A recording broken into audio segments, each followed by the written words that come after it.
สุมาเนเจ้าโครงการอนุรักษ์ป่าดินและน้ำในพื้นที่ดิน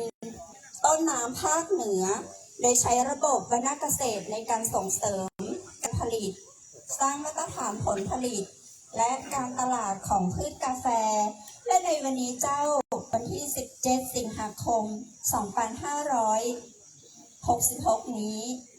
ณลานอเนกประสงค์หน้าสาธารณสุขอำเภอศพเมยเฮาได้มีโอกาสจัดงานวันดื่มกาแฟโอ้กาแฟครับเราจะไปให้ส่งกาแฟเนาะเพราะว่าเขาดังเรื่องพริกกระเหรี่ยงเวลาลุงมีจีรอยไปกรุงเทพไปกินก๋วยเตี๋ยวกันบอกว่าพริกกระเหรี่ยงมาจากไหนอำเภอเสมยครับพี่ครับเพราะว่าจะเป็นชลบุรีกรุงเทพนะทั้งสองฝั่งเลยนะไปร้านก๋วยเตี๋ยวดังก็บอกว่าเนี่ยเอามาจากเสมยครับอยู่ดินแดนพริกกระเหรี่ยงเนี่ยสุดแดนสารวินดินแดนพริกกระเหรี่ยงหรือเรื่องครูบาพระผางามตาแม่น้ำเงาขุนเขาธรรมชาติใจสะอาดคนสมือเป็นใจดีอย่างที่ว่าตะกี้เนาะได้เวลาวันต่อไปเขาจะได้ส่งเสริมเรื่องของกาแฟต่อเพราะว่าเป็นอุดมสมบูรณ์นะครับผมแล้วก็คนขายกาแฟก็ขายกาแฟจนร่ำรวยขนาดนักไล่ห่อเนี่ยก็เลยได้เป็นพรีเซนเตอร์คือคุณดีเจไก่เพชรไทยนะครับกาแฟเป็นขายอยู่แต่ว่าวันนี้เขามารวมกาแฟกันก็เล่นกันครับผมมีที่สุดเรื่องของกาแฟครับได้เวลาสมควรแล้วก็เชิญครับผมโดยสมนี้ครับผมเจ้าซึ่งในวันนี้ทางท่านผู้ว่าราชการจังหวัดก็เห็นด้วยเป็นอย่างยิ่งเลยนะเจ้าว่าสมควรที่จะมีพิธีเปิดในวันดื่มกาแฟของอำเภอศพเมยและท่านก็ได้มอบหมายให้ทางท่านในอำเภอนายอัครพันธ์ภูลสิริเป็นตัวแทนในพิธีเปิดประธานในพิธีเปิดในวันนี้นะเจ้าครับผมนะดังนั้นนะครับก็ท่านขณะนี้ขอเรียนเชิญท่านอัครพันธ์ภูลสิริเจ้าจะได้รับฟังคำกล่าวรายงานจากท่านมหิตวงศานะเจ้าซึ่งท่านมหิตวงศาท่านเป็นผู้อำนวยการสิ่งแวดล้อมจากกรมชลประทานครับซึ่งขณะนี้นั้นก็ท่านนายอำเภอสเปยก็มาดูแท่นเพื่อกับกล่าวรายงานครับท่านมหิตวงศาผู้แทนกรมชลประทานก็จะได้กล่าวรายงานต่อประธานพิธีในโอกาสนี้ครับซึ่งเราเป็นการถ่ายทอดนะครับทั้งภาพทั้งเสียงเพื่อจะไม่เสียงเงียบเลยนะครับที่บรรยายให้บรรยากาศได้รับฟังกันนะครับก็ขอการเชิญครับครับ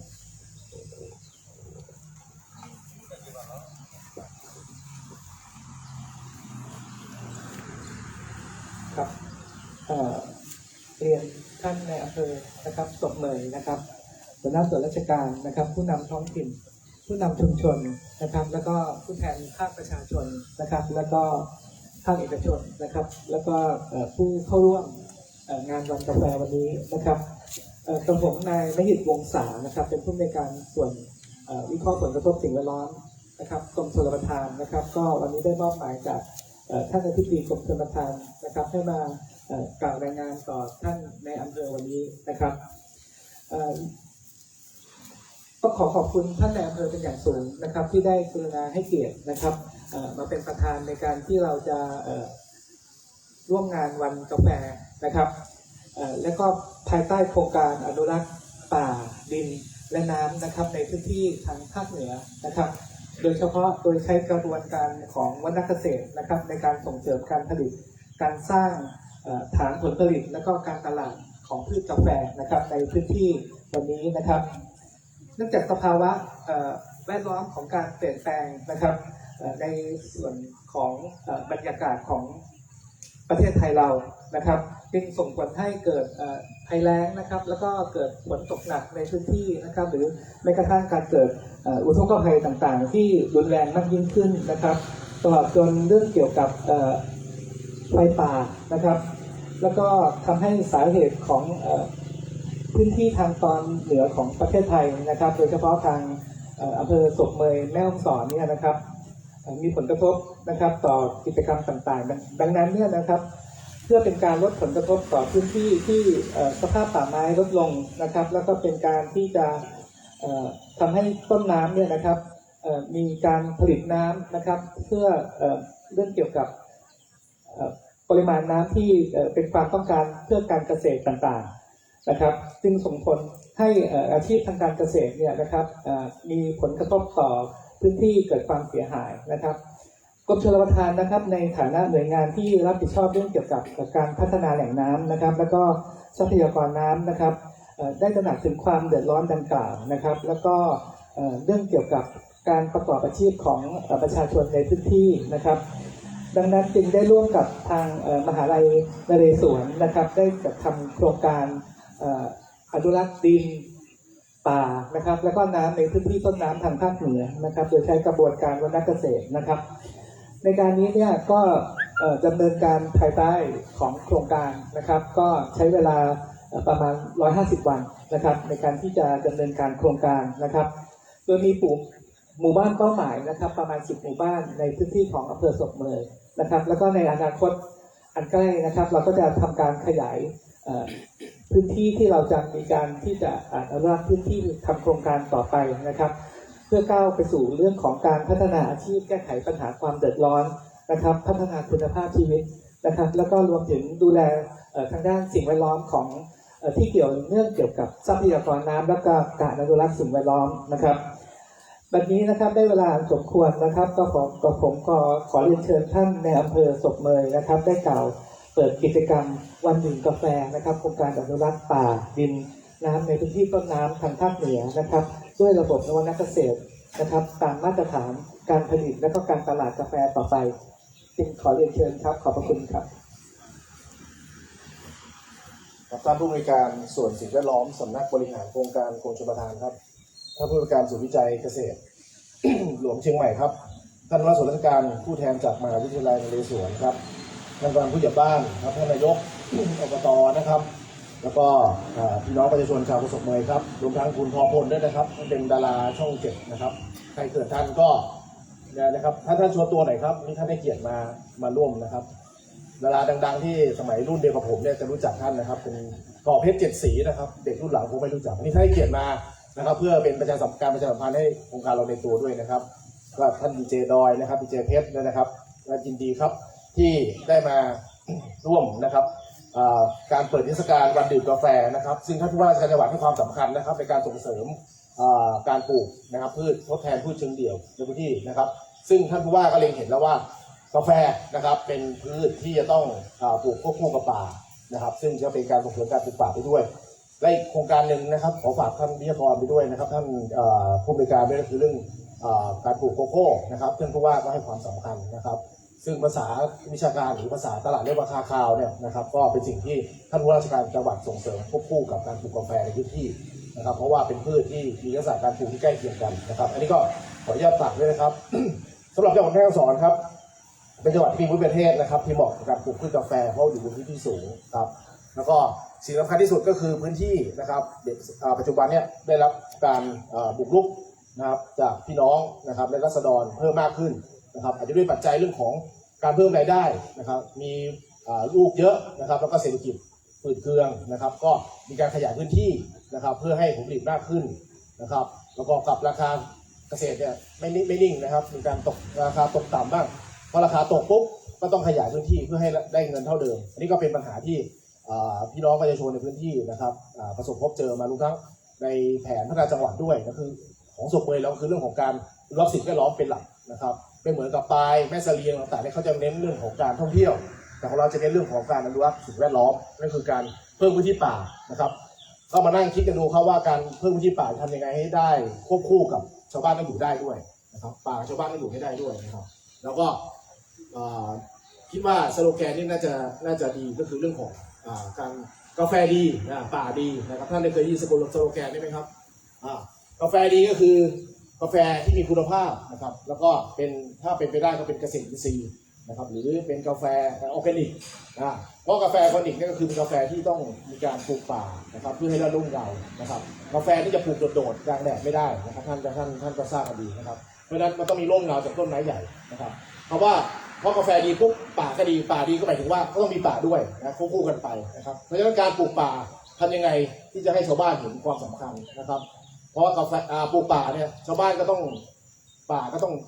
ใช้ประโยชน์ได้ด้วยนะครับไม่ใช่ปลูกต้นสักไม้แดงอย่างเงี้ยชาวบ้านก็ไม่เห็นประโยชน์นะครับนี่ก็ของฝากทางโครงการไปด้วยเรื่องของการปลูกกาแฟนะครับ และกาแฟที่ดีนะครับก็ต้องเป็นกาแฟที่สามารถให้พี่น้องประชาชนได้อยู่ได้ด้วยนะครับถ้าเป็นกาแฟทั่วไปเนี่ยก็จะขายกิโลละ100-200เนี่ยนะครับชาวบ้านก็รายได้ก็ไม่ดีนะครับแต่ว่าถ้ากาแฟอินทรีย์นะครับกาแฟออร์แกนิกเนี่ยมูลค่าก็จะเพิ่มขึ้นอันนี้ชาวบ้านก็เห็นมูลค่ามากยิ่งขึ้นนะครับอันนี้ก็ขออนุญาตฝากทางท่านผู้จัดโครงการด้วยนะครับแล้วก็โครงการดังกล่าวเนี่ยเป็นกาแฟเป็นโครงการที่ดีครับและมีประโยชน์ในพื้นที่เป็นอย่างมากนะครับอันนี้ก็ส่วนราชการทุกส่วนราชการก็เห็นความสำคัญก็ยินดีที่จะส่งเสริมสนับสนุนนะครับไปทุกพื้นที่นะครับโดยเฉพาะพื้นที่ที่สามารถปลูกกาแฟระดับความสูง 1,000 เมตรขึ้นไปเนี่ยก็เป็นกาแฟที่มีคุณภาพนะครับแล้วก็ดินเราก็ดีครับในพื้นที่ขออนุญาตนำเรียนนะครับบางจุดเนี่ยมีสายน้ำแร่ด้วยนะครับเราสามารถพัฒนาเป็นกาแฟแบรนด์เนมของเราไปได้เลยคือกาแฟน้ำแร่เนี่ยได้ขออนุญาตนำเรียนเพื่อประโยชน์นะครับในการพัฒนาสายพันธุ์กาแฟแล้วก็สามารถขายในตลาดได้ด้วยนะครับรวมทั้งการรับรองคุณภาพนะครับของกาแฟในพื้นที่นะครับก็ขอฝากกรมวิชาการเกษตรนะครับของใบเซอร์ติฟิเคตก็คือใบรับรองนะครับแต่ก็ต้องได้มาตรฐานนะครับเพราะว่าสิ่งสำคัญที่สุดมูลค่ากาแฟขึ้นอยู่กับใบเซอร์ติฟิเคตก็คือใบรับรองนะแล้วก็สิ่งต่างๆเกิดขึ้นอันนี้มูลค่าเมื่อชาวบ้านนะครับหรือราษฎรในพื้นที่เห็นคุณค่าเห็นมูลค่าของกาแฟเนี่ยเขาก็จะหันมาปลูกนะครับถ้าปลูกกาแฟโดยทั่วไปเนี่ยมูลค่ามันก็เท่าตลาดนะครับราคาก็จะตกต่ำแปรไปตามตลาดแต่ถ้าเป็นกาแฟออร์แกนิกหรือมูลค่าสูงเนี่ยก็จะติดลมบนคือติดตลาดไม่ว่าราคาจะตกต่ำยังไงคนซื้อก็ซื้อนะครับอันนี้ขอฝากด้วยนะครับเรื่องของมูลค่าของกาแฟนะครับเราก็จะได้ส่งเสริมแล้วก็พัฒนาเป็นสายพันธุ์แล้วก็เป็นแบรนด์ของสดเมยต่อไปนะครับในอนาคตผมก็ฝากว่าอยากจะเห็นกาแฟนะครับที่มีโลโก้เฉพาะก็คือกาแฟสดเมยนะครับอาจจะแยกจำแนกออกเป็นประเภทกาแฟเลโคกาแฟกองฝอยของท่านนายกมานท่านนายกมากาแฟแม่กระตวนอย่างเงี้ยนะฮะท่านนายกมาด้วยวันนี้ก็ขอฝากด้วยนะครับส่งเสริมเพราะกาแฟแต่ละที่มีเอกลักษณ์เฉพาะตัวไม่เหมือนกันนะครับอันนี้ก็เราจะสร้างคุณภาพนะครับคุณค่ากาแฟยังไงก็ขออนุญาตฝากท่านผู้จัดด้วยนะครับขออนุญาตให้ท่านส่งเสริมนะครับเป็นเอกลักษณ์ของสดเมยของเราต่อไปนะครับผมขอขอบคุณกรมชลประทานครับที่ได้เข้ามาดำเนินการโครงการอนุรักษ์ป่าดินน้ำในพื้นที่ต้นน้ำภาคเหนือครับโดยใช้ระบบเกษตรในการส่งเสริมการผลิตนะครับสร้างมาตรฐานผลผลิตแล้วก็การตลาดด้วยนี่คือครบวงจรแล้วก็คือสามารถดำเนินการเป็นครบวงจรได้เลยนะครับเพราะว่าที่ผ่านมาเนี่ยก็จะมีการส่งเสริมให้ปลูกนะครับแต่ไม่มีการกระบวนการผลิตแปรรูปหรือว่าออกผลิตภัณฑ์แล้วก็ส่งเสริมการตลาดก็จะทำให้เกษตรกรเนี่ยเลิกปลูกไปโดยปริยายนะครับนี่ก็เป็นแนวทางที่ดีครับที่ทางกรมชลประทานได้เข้ามาช่วยดูแลนะครับรวมทั้งโครงการหลวงท่านก็มานะครับของกรมวิชาการเกษตรก็มานะครับก็ขอร่วมกับทางมหาวิทยาลัยในสวนนะครับในพื้นที่สมบูรณ์ของเราในวันนี้นะครับผมก็ขอให้การดำเนินโครงการนะครับประสบผลสำเร็จครับตามจุดประสงค์แล้วก็มีการพัฒนาสายพันธุ์กาแฟนะครับและการตลาดของบริษัทเมยนะครับซึ่งจะกิจกรรมวันนี้ก็เป็นก้าวแรกนะครับที่จะมีการส่งเสริมแล้วก็พัฒนาผลิตภัณฑ์ต่อไปนะครับเพื่อให้พี่น้องชาวสุขเมยเนี่ยได้อยู่ดีกินดีแล้วก็มีอาชีพนะครับที่ทดแทนการปลูกพืชเชิงเดี่ยวที่ทำลายป่าไม้ของเรานะครับก็ควบคู่กันในการส่งเสริมไปด้วยนะครับวันนี้ครับได้เวลาสมควรแล้วครับผมขอเปิดนิทรรศการวันดื่มกาแฟโครงการอนุรักษ์ป่าดินน้ำนะครับในพื้นที่ต้นน้ำภาคเหนือนะครับโดยใช้กระบวนการเกษตรในการส่งเสริมการผลิตสร้างมาตรฐานผลผลิตและการตลาดของพืชกาแฟครับ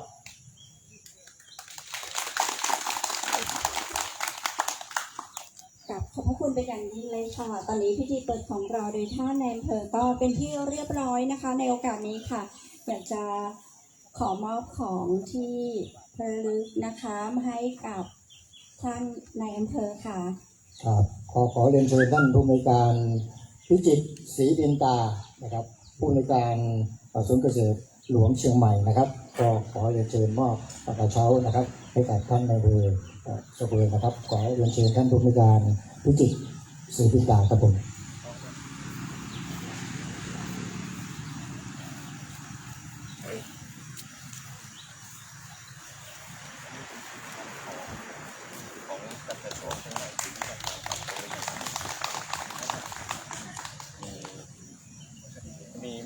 และในโอกาสนี้ค่ะขอเรียนเชิญท่านผู้บริการอนันต์ปัญญาเพิ่มครับมอบกระเช้าแต่ท่าน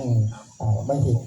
ผู้แทนกรมชลประทานครับท่านผู้บริการส่วน ท่านอำเภอยืนก่อนนะคะท่านอนันต์ยืนก่อนค่ะเดี๋ยวเราจะได้ถ่ายภาพด้วยกัน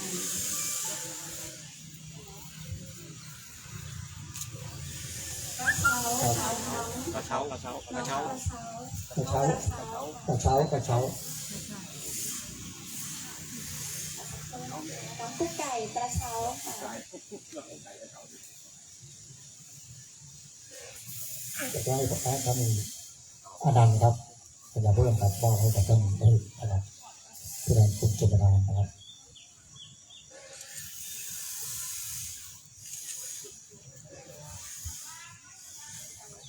ขอเรียนเชิญทุกท่านนะคะถ่ายรูปร่วมกันค่ะ ครับประชุมคณะราชการด้วยครับบันทึกภาพร่วมกันก่อนครับบันทึกภาพร่วมกันครับ ค่ะขอเรียนเชิญ ครั ค่ะ บหลังจากนั้นเราก็จะได้เชิญคุณพอพลนะพอเพียงพอคนพอ ชาพรสุขพันธ์แล้ว อ๋อบันทึกครับครับ ซ้อน2 แถวได้ไหมยาว ภาพร่วมกันนะครับ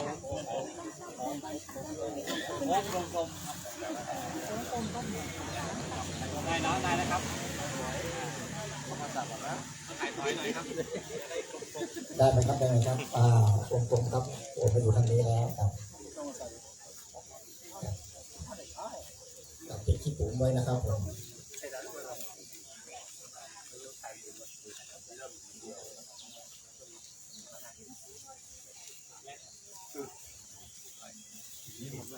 จับเลนไวเอา หลังจากนี้เราจะมีการมอบต้นกล้ากาแฟ กาแฟนะคะ อย่าเพิ่งไปไหนนะครับเรามอบก่อนนะครับผมทางด้านทางในอำเภอมอบนะครับกาแฟเลเบก้าครับโอ้วันนี้มาจำนวน10,000 ต้นนะครับกาแฟเลเบก้าพันธุ์เชียงใหม่80นะครับ วันนี้มา1,000 ต้นนะคะ ครับผม ดีใจด้วยค่ะซึ่งในครั้งต่อไปท่านผู้ในวยการบอกว่าจะนำเมล็ดนะคะมาแจกค่ะ โอกาสนี้นะคะเราจะขอเรียนเชิญคุณวินัยโกทอกำนันตำบลศพเมยคุณพงศักดิ์ผู้ใหญ่บ้านแม่ละมาหลวงค่ะ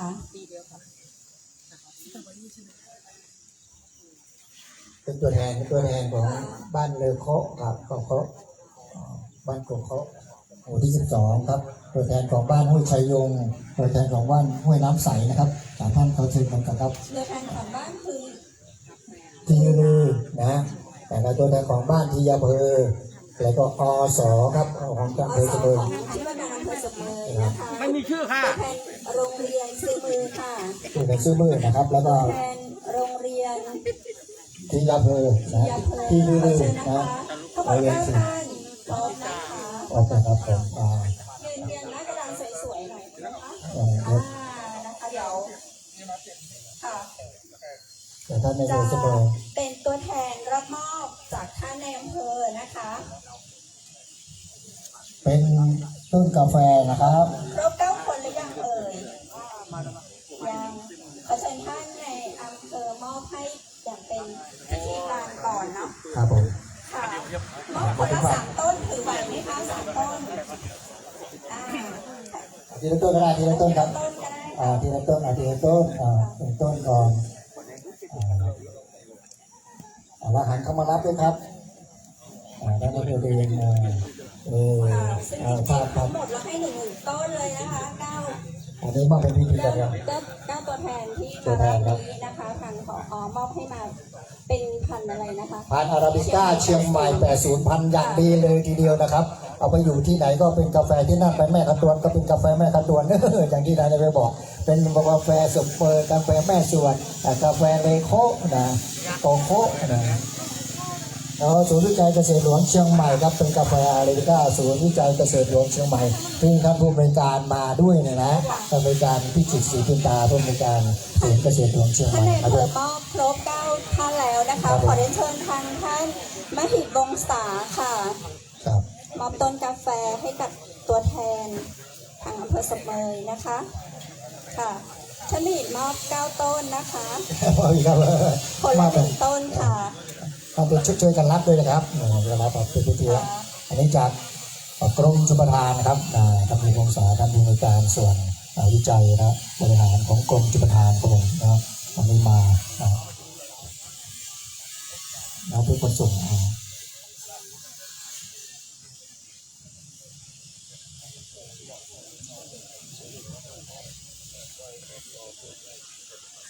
ท่านเดี๋ยวท่านผู้บริการอนันต์ปัญญาเพิ่มเนาะมอบอีกนะขอเชิญท่าน ท่านอนันต์ปัญญาเพิ่ม เด็ก ค่ะ เดี๋ยวที่นี่ครับผมท่านอนันต์ครับท่านผู้บริการอนันต์ปัญญาเพิ่มครับมอบครับ ท่านคะขอหยุดหันหน้ามองกล้อง หน้าหน่อยครับ หันหน้านะครับครับ ขอบคุณค่ะ ต้นกาแฟครับต่อไปเราจะสร้างรายได้ครับนี่กาแฟเพราะว่ากาแฟของบ้านเรานี่แม่ฮ่องสอนบ้านเรากลับมาขายไม่อยากบอกยี่ห้อหรอกแต่ว่าพอเขาไปในปั๊มเมื่อไหร่ก็จะเห็นนะแต่ละปั๊มเนี่ยนะจะมีกาแฟเพราะว่ามีสาขาในโลกนี้จำนวนถึง 30,000 สาขาครับแต่ว่าเป็นกาแฟของแม่ฮ่องสอนนะเยอะเลยนะแล้วก็นำไปต่างประเทศก็กลับมาขายบ้านเรานะครับไปเทใส่เขาเรียกว่าใส่ยี่ห้อแบรนด์เนมนะครับก็ใส่ยี่ห้อกลับมาขายนะก็เป็นส่วนหนึ่งครับของกาแฟแม่ฮ่องสอนเรานะตอนนี้เริ่มจะตื่นตัวกันมากขึ้นมีกาแฟแม่ฮ่องสอนจำหน่ายด้วยเนาะนะมีทั้งสบู่ทั้งกาแฟมีอะไรหลายอย่างของระบบวรรณเกษตรนี่นะครับนะระบบวรรณเกษตรในการส่งเสริมนะครับนะดีมากเลยนะเราจะเริ่มต้นที่อำเภอสมุยนี่แหละครับผมเนาะครับผม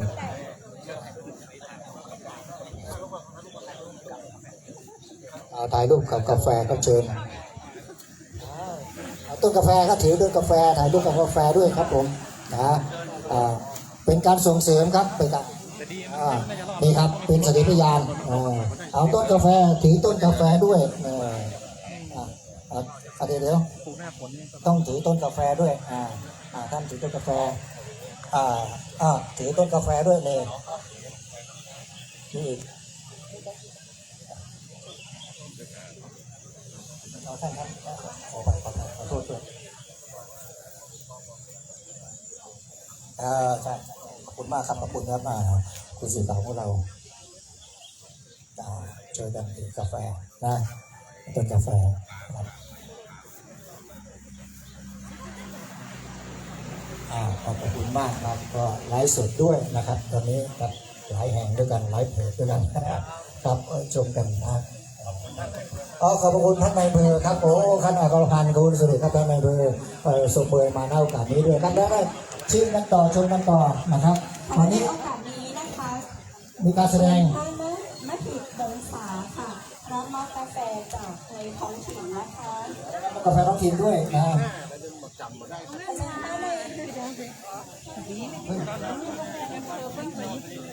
อ๋อก ำนันสมเบยค่ะ ท่านกำนันกมลสุขเบยครับ กำนันนะคะท่านกำนันจะเป็นผู้มอบน้ำผึ้งให้กับท่าน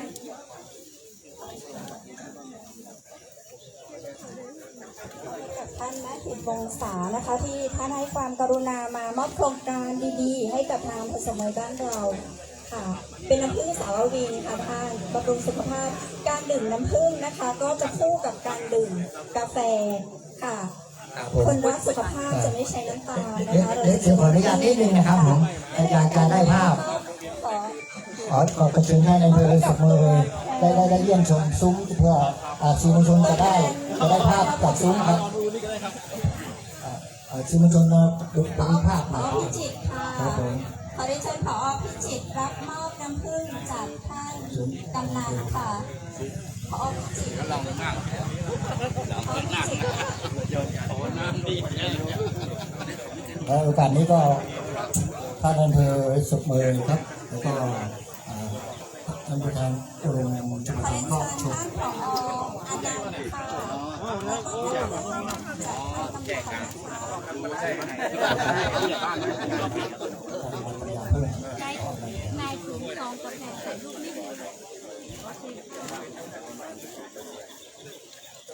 ตอนนี้ท่านอำเภอสุขเมยนะครับแล้วก็ผู้นำชม เดี๋ยวขอตอนชิมด้วยนะคะ ขอตอนชิมด้วยนะคะ ชมตามจุดต่างๆเพื่อให้สื่อมวลชนได้บันทึกภาพ เอาดาราด้วยไหมจะได้โฆษณาโปรโมทครับเชิญครับจะได้โปรโมทจะได้ชัด พักให้ได้ชมนะคะภาพอาจจะไกลนิดนึงนะคะมานั่งชมมาเดินชมใกล้ๆได้นะคะ หรือว่าเราจะไปชิมกาแฟแล้วมีกาแฟสดให้ชิม เวลารับรองแล้วว่าเยี่ยม จำหน่ายด้วยค่ะขอเรียนเชิญทุกท่านนะคะเข้าร่วมกิจกรรมงานอย่างมีความสุข แล้วก็ขอร้องว่าอย่าเพิ่งกลับบ้านอย่าเพิ่งกลับไปทำงานอย่าเพิ่งไปที่ไหนนะคะวันนี้ตลอดทั้งวันค่ะเรามีกิจกรรมดีๆมีเวทีเสวนามีกิจกรรมที่อยากจะให้ทุกท่านอยู่ด้วยร่วมกันนะคะ การพัฒนาคุณภาพชีวิตอย่างมีความยั่งยืนจำเป็นต้องอาศัยการมีส่วนร่วมของประชาชนในการพัฒนา อันนี้แบบ ไม่ว่า ใหม่ จะเป็นในด้านทรัพยากรป่าไม้ด้านทรัพยากรน้ำด้านศิลปวัฒนธรรม ตัวกรอง ประเพณีความเชื่อ น่าจะใช่นะ ด้านสาธารณูปโภคต่าง แค่นี้ ๆและโดย อันนี้เขาต้มก่อนแล้ว ด้าน ไป กา อั ร ด ประกอบอาชีพ ใช่ไหม ที่จะส่งผลโดยตรงกับความเป็น แต่ อยู่ แล้ว ข ที่ องประชาชน ใช้ก็ดิบ ด้วย ดิบก็จะหม้อแล้วที่ไปวางแล้วได้กินเลยนะแล้วง่ายกว่า นั่นจะเป็นเครื่อง ครับง่ายครับง่ายให้ไหนดี การพัฒนาแหล่งน้ำนั้นซึ่งมีโครงการที่ได้มีการทำสำรวจแล้ว399 โครงการก็ได้มีการหารือกันแล้วกรมชลประทานก็มอบหมายให้มนเรศวรเนี่ยช่วยดูเรื่องของการพัฒนาอาชีพหลังจากที่การพัฒนาเรื่องของการพัฒนาทรัพยากรการผลิตตั้งแต่ต้นน้ำกลางน้ำปลายน้ำในส่วนของ แก้วละมา2 แก้วเลยนะครับ ซึ่งจะทำให้เกษตรกรมีรายได้ที่ดี กรมชลประทานและมหาวิทยาลัยนเรศวรได้ดำเนินโครงการอนุรักษ์ป่าดินและน้ำในการส่งเสริมการผลิตสร้างมาตรฐานผลผลิตและการตลาดของพืชกาแฟเพื่อส่งเสริมอาชีพให้กับประชาชนตามความเหมาะสมของภูมิประเทศพื้นที่ตำบลศพเมยอำเภอศพเมยจังหวัดแม่ฮ่องสอนที่มีความเหมาะสมสำหรับการปลูกพืชกาแฟอาราบิก้าที่ความสูง700 เมตรจากระดับน้ำทะเลปานกลางโดยใช้ระบบวัฒนธรรมในการส่งเสริมการปลูกพืชกาแฟสร้างมาตรฐานผลผลิตและส่งเสริมการตลาดของผลผลิตกาแฟจากการสำรวจพืชกาแฟในพื้นที่โครงการพบว่าเกษตรกรมีความสนใจในการปลูกพืชกาแฟเพิ่มมากขึ้น ใช่ครับของก ก่ อ อน เจ ด้วย อันนี้เป็นกาแฟเลโคบ้านเลโค บ้านนามา ก็หลังพัฒนาผลิตภัณฑ์ก็เรื่องของการ บ้านห้วยน้ำใส ใช่ครับ กินมาอะไรเงี้ยได้ บ้านที่ ต่อไปเราจะร่วมกันครับ บ้านห้วยชัยโย ครับ บ้านกรองโขงบ้านทีวีและยังมีหมู่บ้านใกล้เคียงที่สนใจคือบ้านห้วยโยงบ้านแม่หาดตำบลแม่เสืออำเภอศพเมยจังหวัดแม่ฮ่องสอนศูนย์วิจัยเกษตรหลวงเชียงใหม่จึงให้การสนับสนุนกล้าพันธุ์กาแฟอาราบิก้าเชียงใหม่80จำนวน 10,000 ต้นส่งเสริมการทำการเกษตรในระบบวรรณเกษตรเพื่ออนุรักษ์ป่า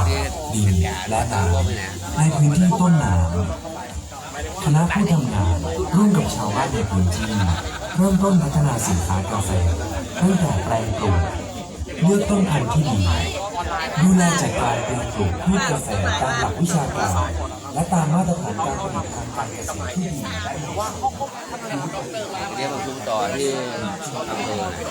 ของการหลวงเดี๋ยวลุงจะเสนอ การเพื่อนเหมือนหมดกับเพื่อนมีหลายซอง พัฒนาแบรนด์กาแฟของแต่ละชุมชนจนไปถึงการประกวดชิมรสกาแฟของแต่ละหมู่บ้านโดยคณะผู้เชี่ยวชาญเพื่อสร้างความเชื่อมั่นให้แก่ผู้บริโภคกาแฟปัจจุบันในพื้นที่โครงการพบว่ามีการเพาะปลูกพืชกาแฟเพิ่มขึ้นอย่างต่อเนื่องและมีแนวโน้มที่จะขยายพื้นที่ปลูกเพิ่มมากขึ้นและยังได้รับการสนับสนุนจากหน่วยงานภาครัฐกรมวิชาการเกษตรในการส่งเสริมการผลิตกาแฟตามมาตรฐานเช่นอุปกรณ์แปรรูปกาแฟเป็นต้นส่งผลให้สินค้ากาแฟมีคุณภาพใกล้เคียงหรือเทียบเท่าแบรนด์ในท้องตลาดเพื่อเป็นการสร้างอาชีพที่ยั่งยืนให้กับชุมชนและสามารถส่งต่อให้กับลูกหลานเพื่อกลับมาสืบสานและต่อยอดพัฒนากาแฟในพื้นที่ให้ดียิ่งขึ้น และที่สำคัญที่สุดเรากำลังจะพัฒนาเขาเข้าสู่กาแฟที่เราเรียกว่ากาแฟพิเศษหรือ Specialty ซึ่งราคาจะดีขึ้นทำให้เกษตรกรทั้งหลายเนี่ยมีรายได้และสามารถจะจำหน่ายได้ดีในขั้นตอนต่อไปที่เราเตรียมการก็คือเราจะทำแพลตฟอร์มแล้วก็ตลาดอิเล็กทรอนิกส์ซึ่งให้ชุมชนและเยาวชนในหมู่บ้านเนี่ยเข้ามามีส่วนร่วมและเรียนรู้กับเรา ทั้งนี้ทางกรมชลประทานและมหาวิทยาลัยนเรศวรมีความหวังอย่างยิ่งว่าโครงการอนุรักษ์ป่า ดินและน้ำในพื้นที่ต้นน้ำภาคเหนือโดยใช้ระบบวรรณเกษตรในการส่งเสริมการผลิตจะเป็นการสร้างมาตรฐานผลผลิตและการตลาดของพืชกาแฟในพื้นที่เป็นการแสดงถึงความสามารถในการเข้าถึงการพัฒนาด้านอาชีพอย่างเท่าเทียม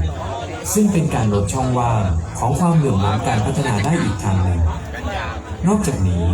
ผลผลิตของโครงการนี้กรมชลประทานจะนำไปเป็นต้นแบบการดำเนินงานตามภารกิจในพื้นที่ลุ่มน้ำอื่นทั่วประเทศซึ่งจะเป็นการขยายผลการปฏิบัติงานให้เกิดเป็นรูปธรรมและมีความเป็นไปได้ในทางปฏิบัติส่งผลไปสู่การบำบัดทุกข์และบำรุงสุขให้กับประชาชนยกระดับคุณภาพชีวิตของประชาชนให้ดียิ่งขึ้นได้อย่างยั่งยืนต่อไปอยากจะบอกพี่น้องชาวไทยนะครับไม่ว่าชาติพันธุ์ใดๆถ้าท่านมีความประสงค์ต้องการความช่วยเหลือหรืออยากเรียนรู้ร่วมกันและเรายินดีนะครับจะเป็นสื่อกลางร่วมกับกรมชลประทานกรมส่งเสริมการเกษตรกรมวิชาการเกษตรเพื่อจะนำพาท่านไปเรียนรู้การผลิตกาแฟที่ดีและประสานกับนักวิชาการเพื่อจะได้สายพันธุ์ที่ดีได้ยุคการผลิตที่ดีการผลิตที่ดีวันนี้ถ้าเราพาเขา อันนี้เป็นอีกกลุ่มหนึ่งซอ และเราช่วยกัน ในที่คุณพอทีมงานคุณพอพลเชิญครับ และเดินหน้า คือในซอก็เป็นอีกรายหนึ่งเป็นเกษตรกรรุ่นใหม่ที่ทำการ หากมีข้อสงสัยหรือสอบถามข้อมูลเพิ่มเติมสามารถติดต่อได้ที่หน่วยวิจัยและพัฒนาบูรณาการเกษตรและสิ่งแวดล้อมคณะเกษตรศาสตร์มหาวิทยาลัยนเรศวรติดต่อ 055-962-822 จอทานยัง หนูไม่กินกาแฟ เขาไม่กินกาแฟไม่ทีนี้จะติดใจนะลองหน่อยคือท่านผู้ชมครับการดิฟของแต่ละคนจะต่างกันเพราะฉะนั้นกาแฟอันนี้เป็นกาแฟที่บ้านแม่รามาหลวงใช่ไหมของเขาปลูกเองเพราะฉะนั้นกาแฟมันจะต่างพื้นที่แล้วคนดิฟก็ต่างกันเราต้องคิดว่าเป็น เชิญโรงเรียนบ้านแม่คัดตวนนะครับโรงเรียนบ้านแม่คัดตวนจะมาแสดงกันนะครับในช่วงนี้นะครับเชิญมาหน้านะครับมาเชิญมานะนี่เขาบอกว่าจะไม่อ่อนคือกาแฟดิฟครับ ก็จะมีเด็กหญิงพัสราสุขสวัสดิ์ หรือว่าอ่อนเด็กหญิง เพ พี ราะว่า รั ถ้า ชา ตัวเข้มที่แรกๆที่ท่านที่มาผสมมันจะได้ความข้นอย่างเดียวอันนี้มันจะได้กลิ่นได้รสชาติอย่างอื่นถ้าเขามีนัทหรือกลิ่นอะไรกลิ่นเชอร์รี่กลิ่นอะไรกันนะพอพูดได้นะพ่อเก่งมากกว่านี้ เด็กหญิงดาวดินประสิทธิ์ตรงเด็กหญิงจุนจิราวราและ หน้าอ่อนด้วยใช่แล้วปากอ่อนลมหายใจออก ตอนนี้ต้องคั่วเข้มอีกหน่อยเพราะมันอ่อนไปมันจะออกคนเดียวแต่กลิ่นเราก็ได้ภาษากาแฟเรียกคลิกหนึ่งนะไม่เดี๋ยวตอนบ่ายเราคุยกันไงวันที่กินกาแฟไปคุยกันว่ามีกรรมวิธียังไงจะทำไงจากพี่ๆตรงนั้นนะครับเราจะทำให้เราดิฟให้ดีขึ้นแล้วคั่วกาแฟได้ดีขึ้น ถ้าจะส่งขายร้านกาแฟในภาคในเรียกแบบพวกกลางนิยมไม่เปรี้ยวพวกเข้มจะไปทำเป็นพวกไอ้ลาเต้แล้วไปทำกาแฟเย็นพวกกลางเดี๋ยวขอข้อมูลนิดนึงครับจริงๆนักซอที่เป็นรองประธานงานอ๋อแล้วครับพัฒนาพื้นที่สูงแบบโครงการตลาดสดตัวหลายตำแหน่งนี่ครับแล้วก็ในพื้นที่นั่นแหละอย่างเช่นที่บ้านห้วยน้ำใสเวลาการวันก่อนแล้วก็หลายลายครับแม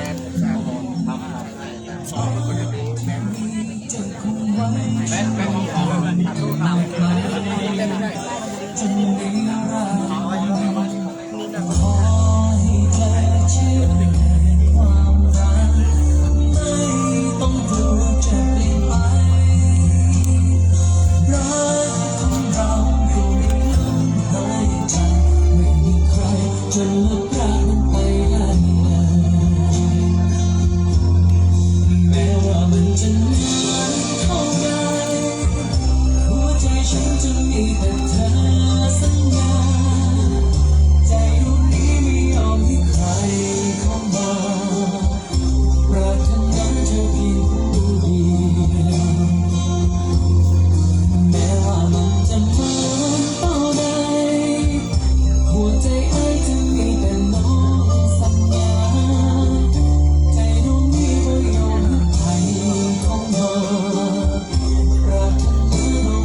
จะมาปัดมันไปได้บ่มีใครจะมาปัดทัดเฮาได้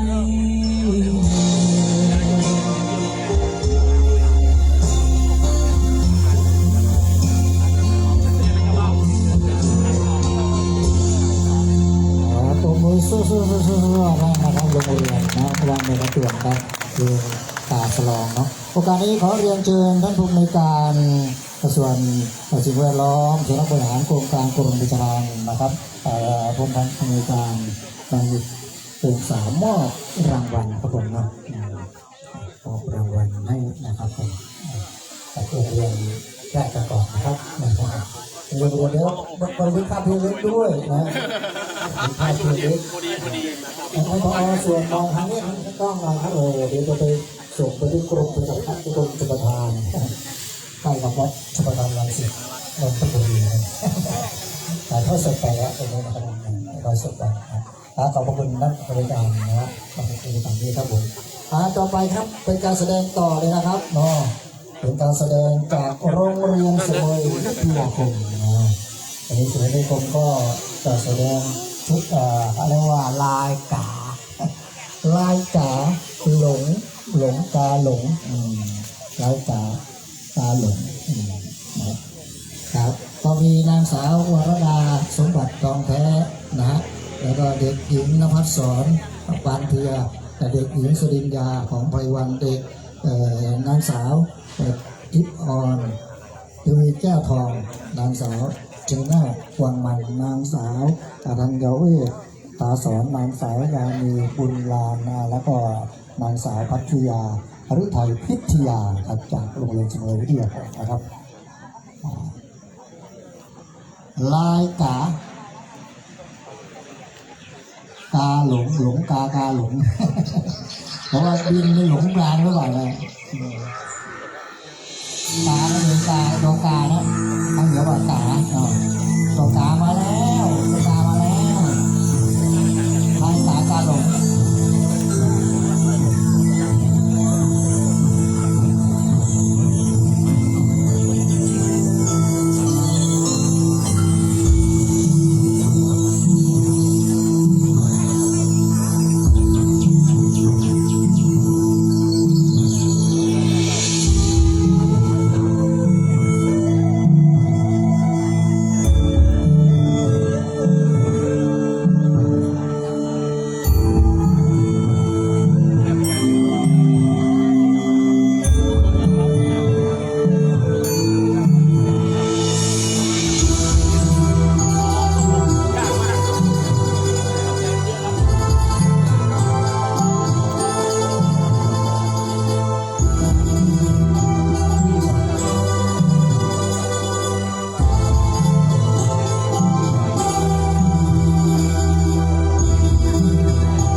ขอเชิญท่านในอำเภอนำทีม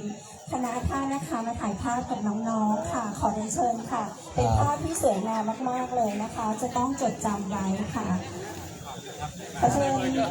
เพื่อนๆพี่ๆน้องๆสื่อมวลชนนะคะ ครับขอเชิญครับเชิญครับ ขอเรี ดู ยน พ เชิญ ยานหน่อย ค่ะ โอ้โหสวยงามจริงๆหัวหน้าเชิญท่านนายกในส่วนราชการนายกครับ เดี๋ยวเราขอน้องๆตัวเล็กๆที่แสดงไปเมื่อกี้อยู่ด้านหน้าด้วยเลยนะคะ จะได้ภาพสวยๆเต็มๆเชิญค่ะลูกๆค่ะ ลูกๆมา ค่ะ คุณเช่คุณเก๋ทำภาพด้วยกันหน่อยนะคะ มาหน้าเลยลูกมานี่เลยมายืนข้างหน้าเลย ข้างหน้าเลยลูกข้างหน้าเลยค่ะ ยืนได้เลยยืนได้เลย คุณเช่คุณอาจารย์เก๋ค่ะอาจารย์เก๋จากมอนาเรศวรขอเชิญถ่ายภาพด้วยกัน อาจารย์ครับเช่เลยครับคุณเช่ครับข้างในเช่เลยครับโอ้โหประสานงานดียิ่งเลย เดี๋ยวขอทำเป็นภาพลูก อาจารย์ด้วยอาจารย์เก๋ด้วยครับแล้วก็ท่านในมือสมุยครับท่านอัครพันธ์ควรสมุทรครับก็ปฏิภาณเป็นที่ระลึกนะครับในช่วงนี้ของกองกลางตัวแทนเรามหาวิทยาลัยนเรศวรแล้วก็กรมชลประทานนะครับในช่วงนี้ก็ปฏิภาณเป็นที่ระลึ เดี๋ยว ก ขอเชิญผู้ร่วมงานทุกท่านด้วยนะคะทุกท่านมาร่วมเป็นเกียรติถ่ายภาพค่ะ ขอเชิญครับ ที่ยิ่งใหญ่นะคะ เอาสภาย่ามมาเลยเข้ามาจะได้ วางมือจาก บร การ รยา ชง กาศ กาแฟแป๊บ สภามาเลยสภาย่ามมาเลยมันโอ้บรรยากาศดีเชิญ คุณป้าคุณอาที่ลงจากดอยสูงกาแฟขอเรียนเชิญค่ะสูงกาแฟทุกซุ้มเลยนะคะ เชิญเลยครับ ที่ตำรวจที่ทหารที่มาร่วมกิจกรรมขอเรียนเชิญ เชิญครั ค่ะ บครับผม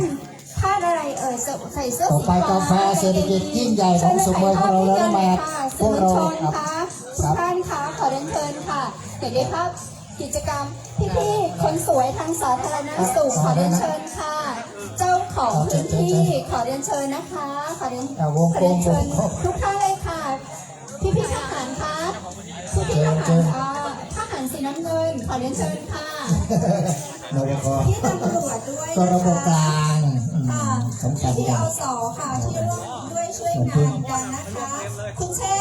เชิญทุกท่านออกมาเลยนะ ครั คะ บ ค่ะ แล้วก็วันนี้อย่าเพิ่งกลับไปนะคะ ตลอดงานเดี๋ยวเราจะมีจับรางวัลแจกของรางวัลตลอดทั้งวันเลยนะคะ ด้วย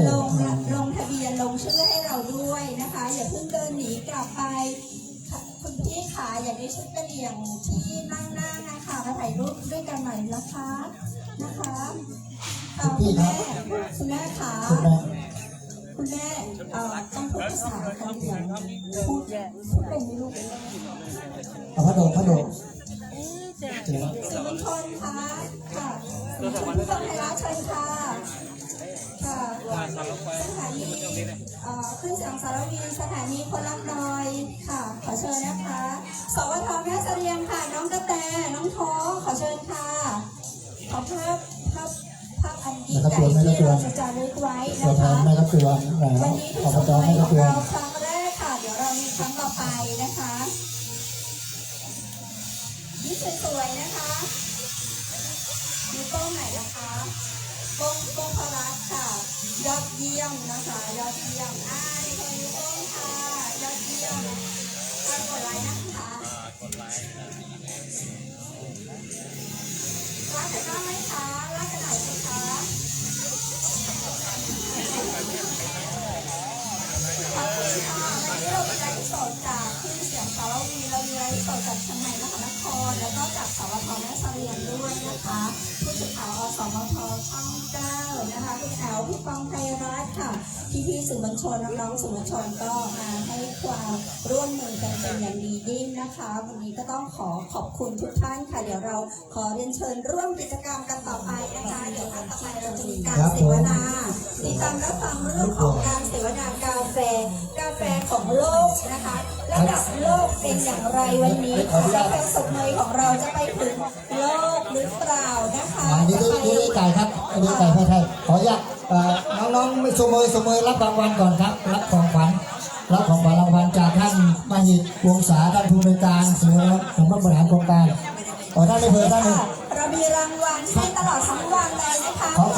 ขอกลับเรียนท่านในอำเภอมอบรางวัลอีกรอบหนึ่งนะน้องๆดูนี่ก่อนมอบรางวัล เดี๋ยวถ่ายรูปก่อนเนาะถ่ายรูปก่อน เดี๋ยวท่านเพื่อจะมอบรางวัลครับ ช ใช่ท่านนายอำเภอมอบ วันนี้เรามีพระเอกจากช่องเจ็ดสีมาด้วยนะคะ ได้เจอที่พพลสุพรรณพงศ์หล่อไหมคะยืนข้างกับท่านในอำเภอหล่อสงสีกันมากท่านในอำเภอก็หล่อมากนะคะผู้บริการของเราท่านติชวงศาก็หล่อไม่น้อยโอ้โห2 วันลงไปทั้งภาพสาวสวยๆแล้วก็คนหล่อๆนะคะในกิจกรรมวันนี้ค่ะยิ่งดื่มกาแฟยิ่งสวยยิ่งดื่มกาแฟยิ่งได้พลังความหล่อค่ะอย่าลืมกาแฟสดเนยนะคะ เป็นกาแฟจากพื้นที่ดอยสูงค่ะ เรามีความชุ่มชื้นจากน้ำดีคนดีค่ะ เราก็จะได้ผลิตภัณฑ์ของที่ดีๆค่ะสวยงามมากนะคะขอบคุณท่านในอำเภอมากๆค่ะแล้วก็เดี๋ยวเราจะมีเวทีเสวนานะคะ เราจะมาฟังเรื่องของกาแฟระดับโลกกาแฟสดเบยของเราจะไปถึงโลกวันนี้หรือว่าวันไหนติดตามรับฟังกันได้นะคะเดี๋ยวมีการถ่ายทอดสดด้วยค่ะอาหารกลางวันเรามีเลี้ยงนะคะข้าวเบรกแล้วก็มีเลี้ยงนะคะใครหิวบอกได้นะคะบอกดีเจก็ได้ค่ะเรามีเครื่องดื่มเพียบเลยจะเป็นน้ำเปล่าจะเป็นกาแฟนะคะเรามีอาหารเลี้ยงด้วยนะคะมื้อกลางวันอย่าเพิ่งหนีกันไปไหนนะรักกันค่ะเสมอคุณแม่มาจากดอยสุขไปขอคุยกับคุณแม่หน่อยนะคะกล้องไลฟ์สดของเราอยู่ไหนคะสวัสดีค่ะแม่อุ้มแม่อุ้มคนเมือง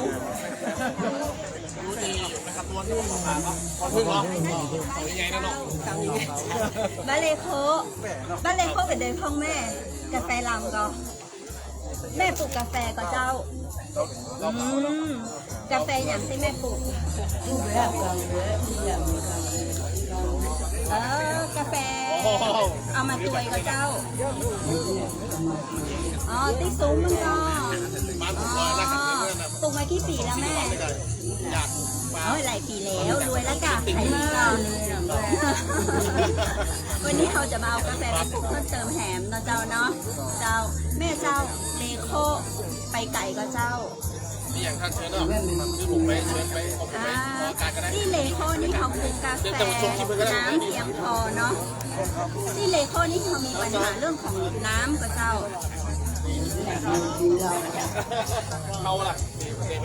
ป่าน้ำดินอย่างวันนี้บ่มีปัญหาเนาะอุดมสมบูรณ์ขอบคุณแม่นาลีเจ้านักเนอขอบคุณแม่อุ้มสวัสดีเจ้าแม่เจ้าอยู่บ้านไหนเจ้าแม่อยู่เลโคแม่เนี่ยอย่างอยู่ที่เลโคปลูกกาแฟปลูกมาที่ปีนะเจ้าขายดีก็เจ้าเลยมดอ่ะเจ้าแล้วเขาเอาไปขายที่ไหนแม่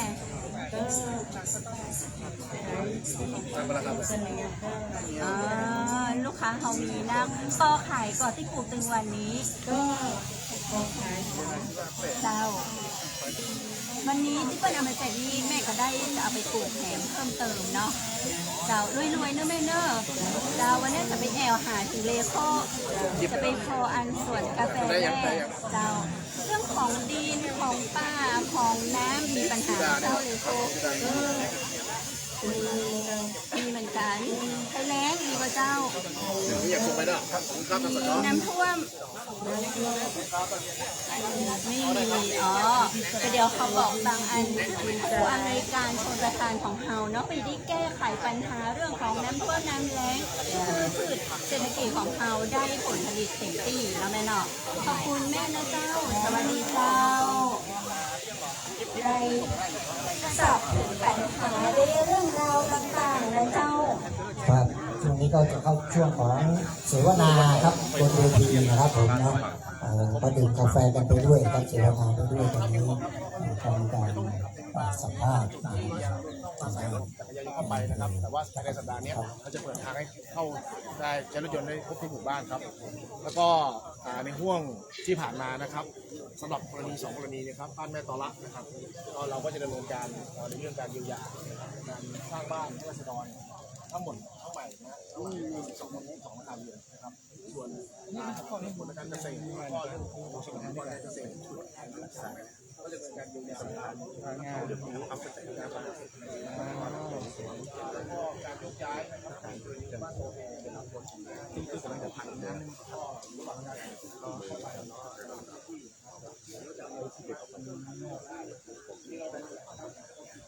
มานี่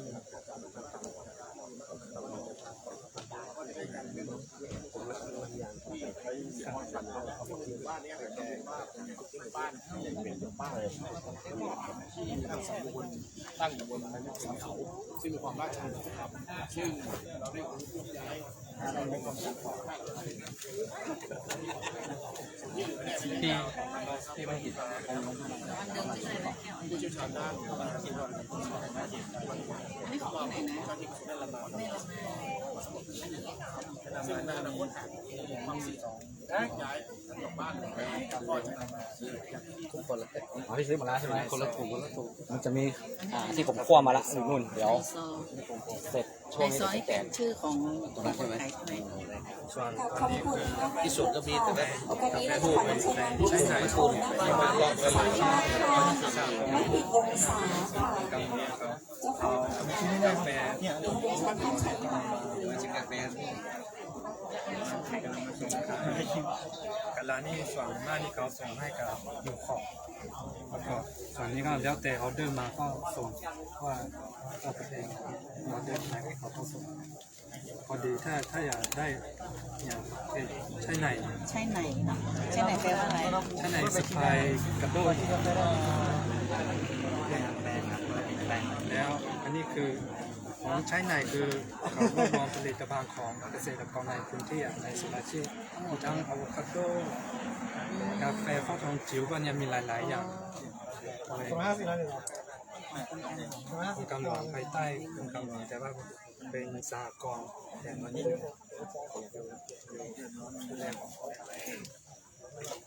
ครับสำหรับโครงการอนุรักษ์ป่าจริงนะครับแล้วก็น้ำในพื้นที่ของอำเภอสองเลยในวันนี้นะครับกรมชลประทานนะครับต้องเล่าถึงความเป็นมานิดนึงนะครับที่ผ่านมาเนี่ยกรมชลประทานเนี่ยพัฒนาแหล่งน้ำนะครับแล้วก็คนได้รับประโยชน์คือคนที่อยู่ในพื้นที่ชลประทานนะครับหรือเป็นคนที่อยู่ท้ายน้ำนะครับส่วนในพื้นที่ต้นน้ำนะครับในที่ผ่านมาเนี่ยนะครับเราไม่ค่อยได้ดูแลนะครับเพียงแต่ว่าเราก็ให้ทางกรมป่าไม้เนี่ยไปปลูกป่านะครับเพื่อเป็นการชดเชยในพื้นที่แหล่งน้ำที่เราพัฒนาเนี่ยแล้วก็สูญเสียไปนะครับแต่ต่อไปนี้นะครับกรมชลประทานเนี่ยนะครับมีแนวทางนะครับที่จะพัฒนาพื้นที่เหนืออ่างเก็บน้ำหรือพื้นที่ลุ่มน้ำนะครับที่เราทราบกันนะครับเพราะว่าพื้นที่ลุ่มน้ำเนี่ยนะครับเป็นพื้นที่ที่จะให้น้ำลงมาสู่อ่างเก็บน้ำหรือโครงการพัฒนาแหล่งน้ำต่างๆของเรานะครับดังนั้นเนี่ยการที่เราจะพัฒนาลุ่มน้ำเนี่ยนะครับก็ต้องดูสภาพในพื้นที่ลุ่มน้ำนะครับลุ่มน้ำมีความอุดมสมบูรณ์นะครับไม่ใช่เพียงแค่มีป่าอย่างเดียวนะครับประชาชนที่อยู่ในลุ่มน้ำเนี่ยนะครับต้องมีความเป็นอยู่ที่ดีนะครับดังนั้นเนี่ยกรมชลประทานก็เลยคิดโครงการนี้ขึ้นมานะครับโดยร่วมกับทางมหาวิทยาลัยนเรศวรนะครับเป็นผู้ที่จะดำเนินแนวทางของที่เราคิดเนี่ยนะครับมาสานต่อแล้วก็มาต่อยอดนะครับและก็โดยมีหน่วยงานต่างๆเช่นกรมวิทยาการเกษตรนะครับแล้วก็โครงการหลวงนะครับที่มาช่วยนะครับที่เรามาที่ศพเมย์นะครับเนื่องจากว่าในอนาคตเราจะมีโครงการพัฒนาแหล่งน้ำที่นี่นะครับแล้วเราก็จะมีการพัฒนาลุ่มน้ำด้วยนะครับพัฒนาคุณภาพชีวิตนะครับแล้วก็ถ้าเกิดมีโครงการเนี่ยเราก็จะมีโครงการที่เป็นประโยชน์นะครับในการต่อเนื่องที่จะพัฒนาลุ่มน้ำนะครับในการที่เราจะปลูกป่าอย่างเดียวไม่พอนะครับฉะนั้นคนที่อยู่กับป่าได้ต้องมีรายได้นะครับแล้วก็พืชพันธุ์หรือผลผลิตที่จะออกมาเนี่ยนะครับต้องขายได้ในราคาที่ดีนะครับแล้วก็ทำให้ประชาชนที่อยู่ในพื้นที่ลุ่มน้ำเนี่ยนะครับมีความเป็นอยู่ที่ดีนะครับแล้วก็เป็นเรื่องของการอนุรักษ์ดินและน้ำด้วยนะครับทำให้ฝนเนี่ยตกต้องตามฤดูกาลมันสามารถที่จะบรรเทาเรื่องของการอุทกภัยเรื่องของอีโรชั่นต่างๆที่จะไหลลงสู่อ่างเก็บน้ำของเรานะครับดังนั้นเนี่ยการจัดการวันนี้เนี่ยก็ประสบความสำเร็จเป็นอย่างยิ่งนะครับเนื่องจากว่ามี ทางท่านในอำเภอที่เป็นเจ้าของพื้นที่นะครับมาเป็นประธานในวันนี้นะครับแล้วก็ในปีถัดไปเราก็จะมีการดำเนินการโครงการแบบนี้แล้วก็นอกจากนี้เนี่ยเรายังมีโครงการที่จะพัฒนาเรื่องของการท่องเที่ยวด้วยนะครับควบคู่กันไปเพื่อให้ประชาชนที่อยู่ในพื้นที่เนี่ยมีรายได้นะครับแล้วก็มีคุณภาพชีวิตที่ดีนะครับขอบคุณครับ ขอบคุณค่ะ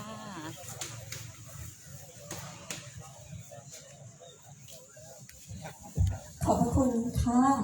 ค่ะแขกผู้มีเกียรติคะต่อไปเราจะมีเสวนานะคะเรื่องของกาแฟนะคะวันกาแฟวันดื่มกาแฟกาแ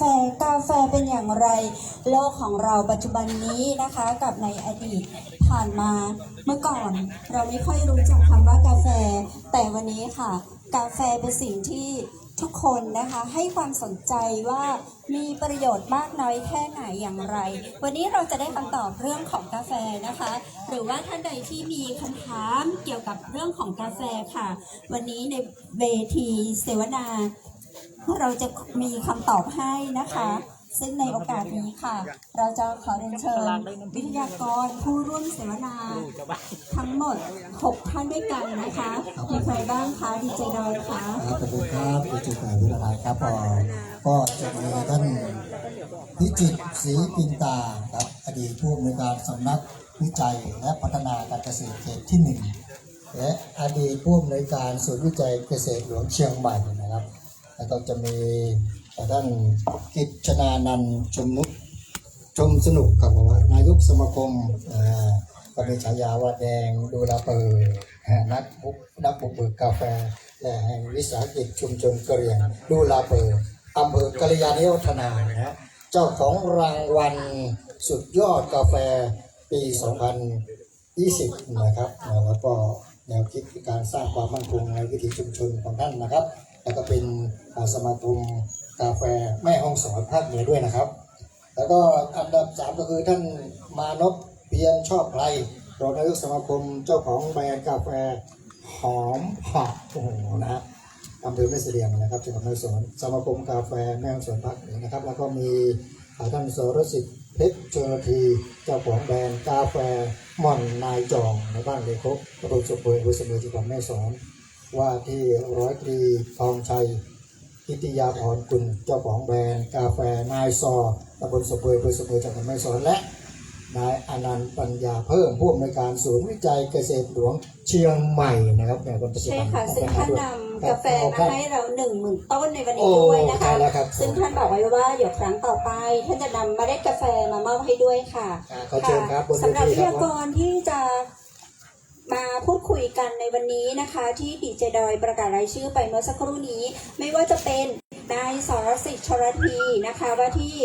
ร้อยตรีทองชัยกิติยาพรกูลค่ะก็เป็นคนในพื้นที่ของอำเภอศพเมยนะคะมีประสบการณ์ในเรื่องของการทำกาแฟที่ประสบความสำเร็จมากๆเลยล่ะค่ะค่ะท่านใดที่พลาดโอกาสนี้บอกได้เลยนะคะว่าเสียดายมากๆเลยดังนั้นนะคะเวทีเสวนาวันนี้จะเป็นเวทีที่สำคัญมากๆนะคะเรื่องของกาแฟค่ะขอเรียนเชิญทั้ง6ท่านนะคะเพื่อที่จะได้มาพูดคุยกันในเรื่องของกาแฟค่ะกาแฟในพื้นที่จังหวัดแม่ฮ่องสอนสายใต้ของเรานะคะจะต้องเป็นกาแฟระดับโลกแน่นอนค่ะเริ่มจากนาทีนี้นะคะเราจะมาร่วมด้วยช่วยกันค่ะเรียนเชิญนายพิจิตรศรีปินตานะคะอดีตผู้อำนวยการศูนย์วิจัยเกษตรหลวงเชียงใหม่ค่ะคุณกิจชยานันท์ชมสนุกนะคะนายมานพเพียรชอบไพร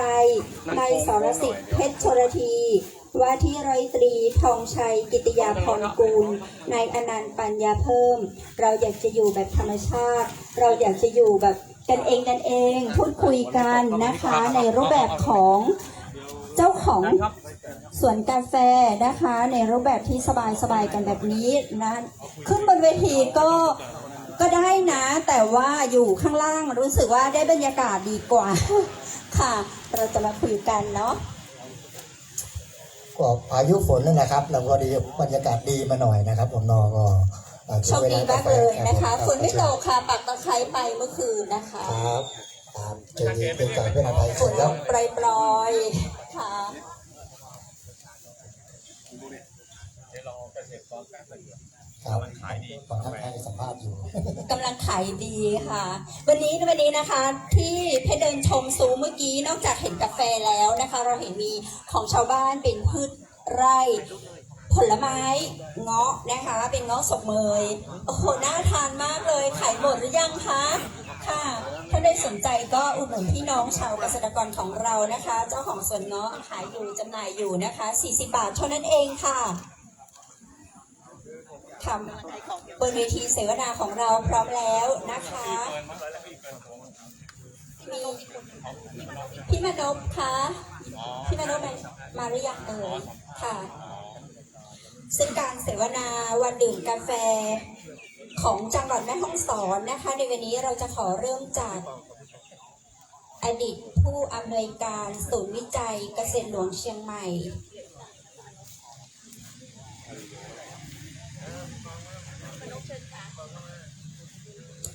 ตอนนี้นะคะเพชรยังไม่รู้เลยอะค่ะว่า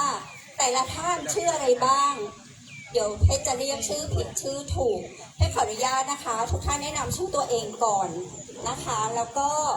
เป็นอะไรทำอะไรอยู่ที่ไหนเดี๋ยวเริ่มจากท่านคนแรกเลยนะคะรับใหม่จากน้องคนสวยแนะนำตัวนิดนึงค่ะมาคนแรกเลยชื่อแดงนะครับชื่ออนันต์พุทธนก็เรียกว่าทำกาแฟมาอยู่ประมาณกำลังเริ่มมาได้ประมาณ10 ปีนะครับก็เริ่มต้นก็มาทำอยู่ที่แม่ละน้อยครับก็พัฒนากาแฟมาเรื่อยๆได้แต่ภายใต้ความแนวคิดที่ว่าแบบทำไงให้ชุมชนสามารถอยู่ร่วมกับป่าได้อย่างยั่งยืนนะครับพี่แดงชื่อจริงชื่ออะไรนะคะชื่อพิเทียนันท์ครับจิตชยานันท์อ๋อ ครับ ค่ะจิตชยานันท์ชมสนุกเนาะ ครับ ค่ะท่านที่สองค่ะชื่ออะไรคะครับสวัสดีครับท่านพี่น้องอำเภอสมยแล้วก็พี่น้องข้างเคียงนะครับผมอนันต์ปัญญาเพิ่มนะครับผู้อำนวยการศูนย์วิจัยเกษตรหลวงเชียงใหม่สถาบันวิจัยพืชสวนกรมวิชาการเกษตรนะครับอยู่ที่เชียงใหม่นะครับของเราเป็นศูนย์ที่ทำงานวิจัยด้านพืชนะครับพืชตัวที่สูงนะครับมีหลายพืชนะครับที่พูดสามารถปลูกในพืชตัวที่สูงได้ครับมีข้าวไทยมีนัทมีไม้ผลหนาวอย่างเช่นบ๊วยพลับลูกพีชครับมีกาแฟอาราบิก้าครับก็เป็นพืชวิจัยพืชหนึ่งครับที่เราทำงานวิจัยตั้งแต่นำกาแฟเข้ามาในประเทศไทยนะครับค่ะพี่อนันต์นะคะท่านที่สามค่ะครับก็ครับเรียนท่านผอ.สิ่งแวดล้อมคุณเป็นประธานท่านผอ.มหิตนะครับท่านที่ให้เกียรติท่านเพราะว่าท่านเป็นบุคคลสำคัญมากที่ทำให้มีโครงการนี้เกิดขึ้นแล้วสวัสดีพี่น้องเกษตรกรทุกท่านแล้วก็ผู้ที่สนใจครับเป็นว่าคุณพอพลนะครับที่มาจากอดีตดาราช่อง14นะครับก็สนใจมากก็ผมในฐานะคือผมเป็นอดีตผู้ในการศูนย์วิจัยเกษตรหลวงเชียงใหม่ที่วิจัยเรื่องกาแฟนะครับแล้วก็อดีตผู้ในการสำนักวิจัยและพัฒนาการเกษตรที่1ที่ดูแล8 จังหวัดภาคเหนือตอนบนนะครับอดีตนะครับแล้วก็เคยทำเรื่องงานกาแฟ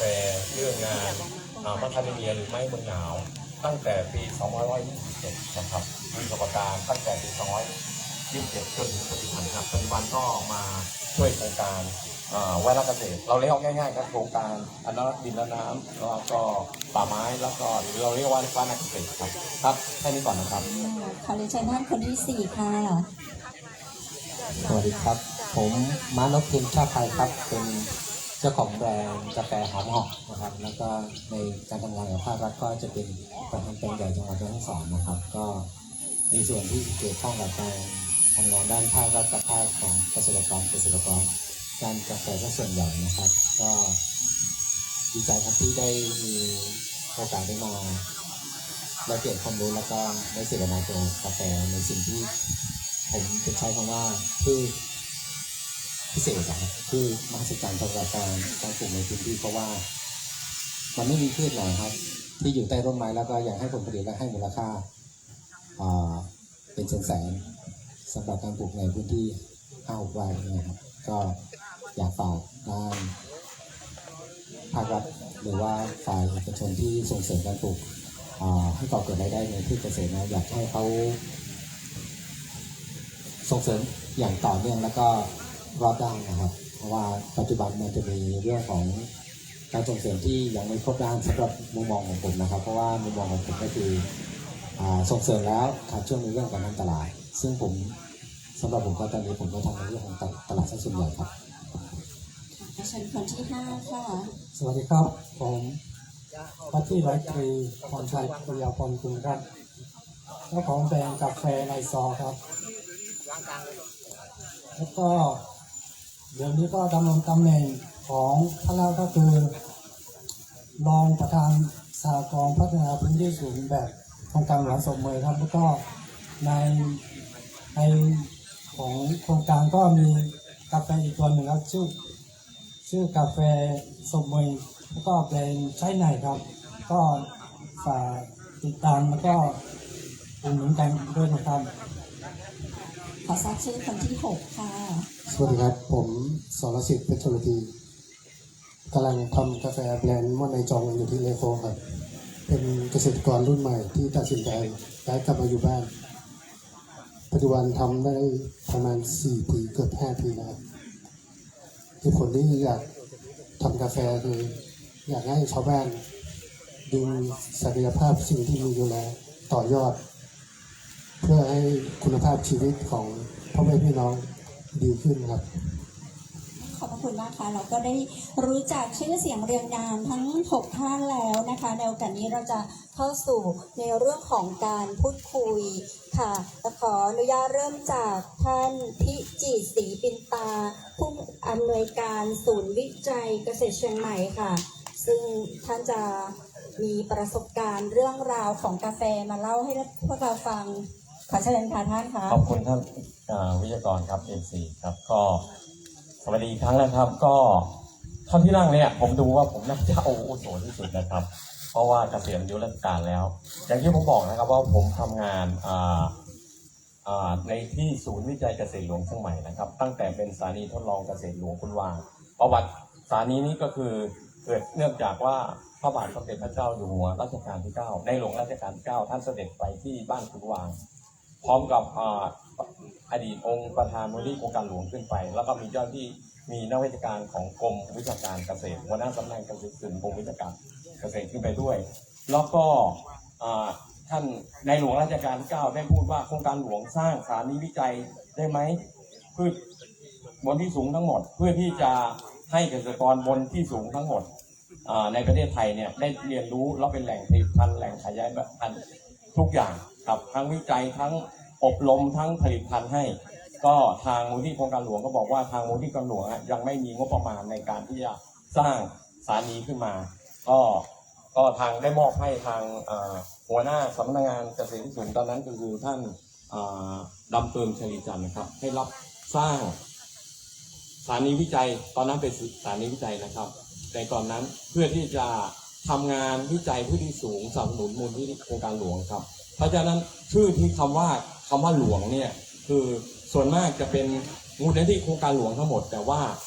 ส่วนของกรมวิชาการนี้เนื่องจากต้องการคือเราเทิดพระเกียรติในหลวงรัชกาลที่9แล้วปัจจุบันก็ในหลวงรัชกาลที่10ก็เลยมีคำว่าหลวงแล้วต่อมาในปี2538เนี่ยก็คือ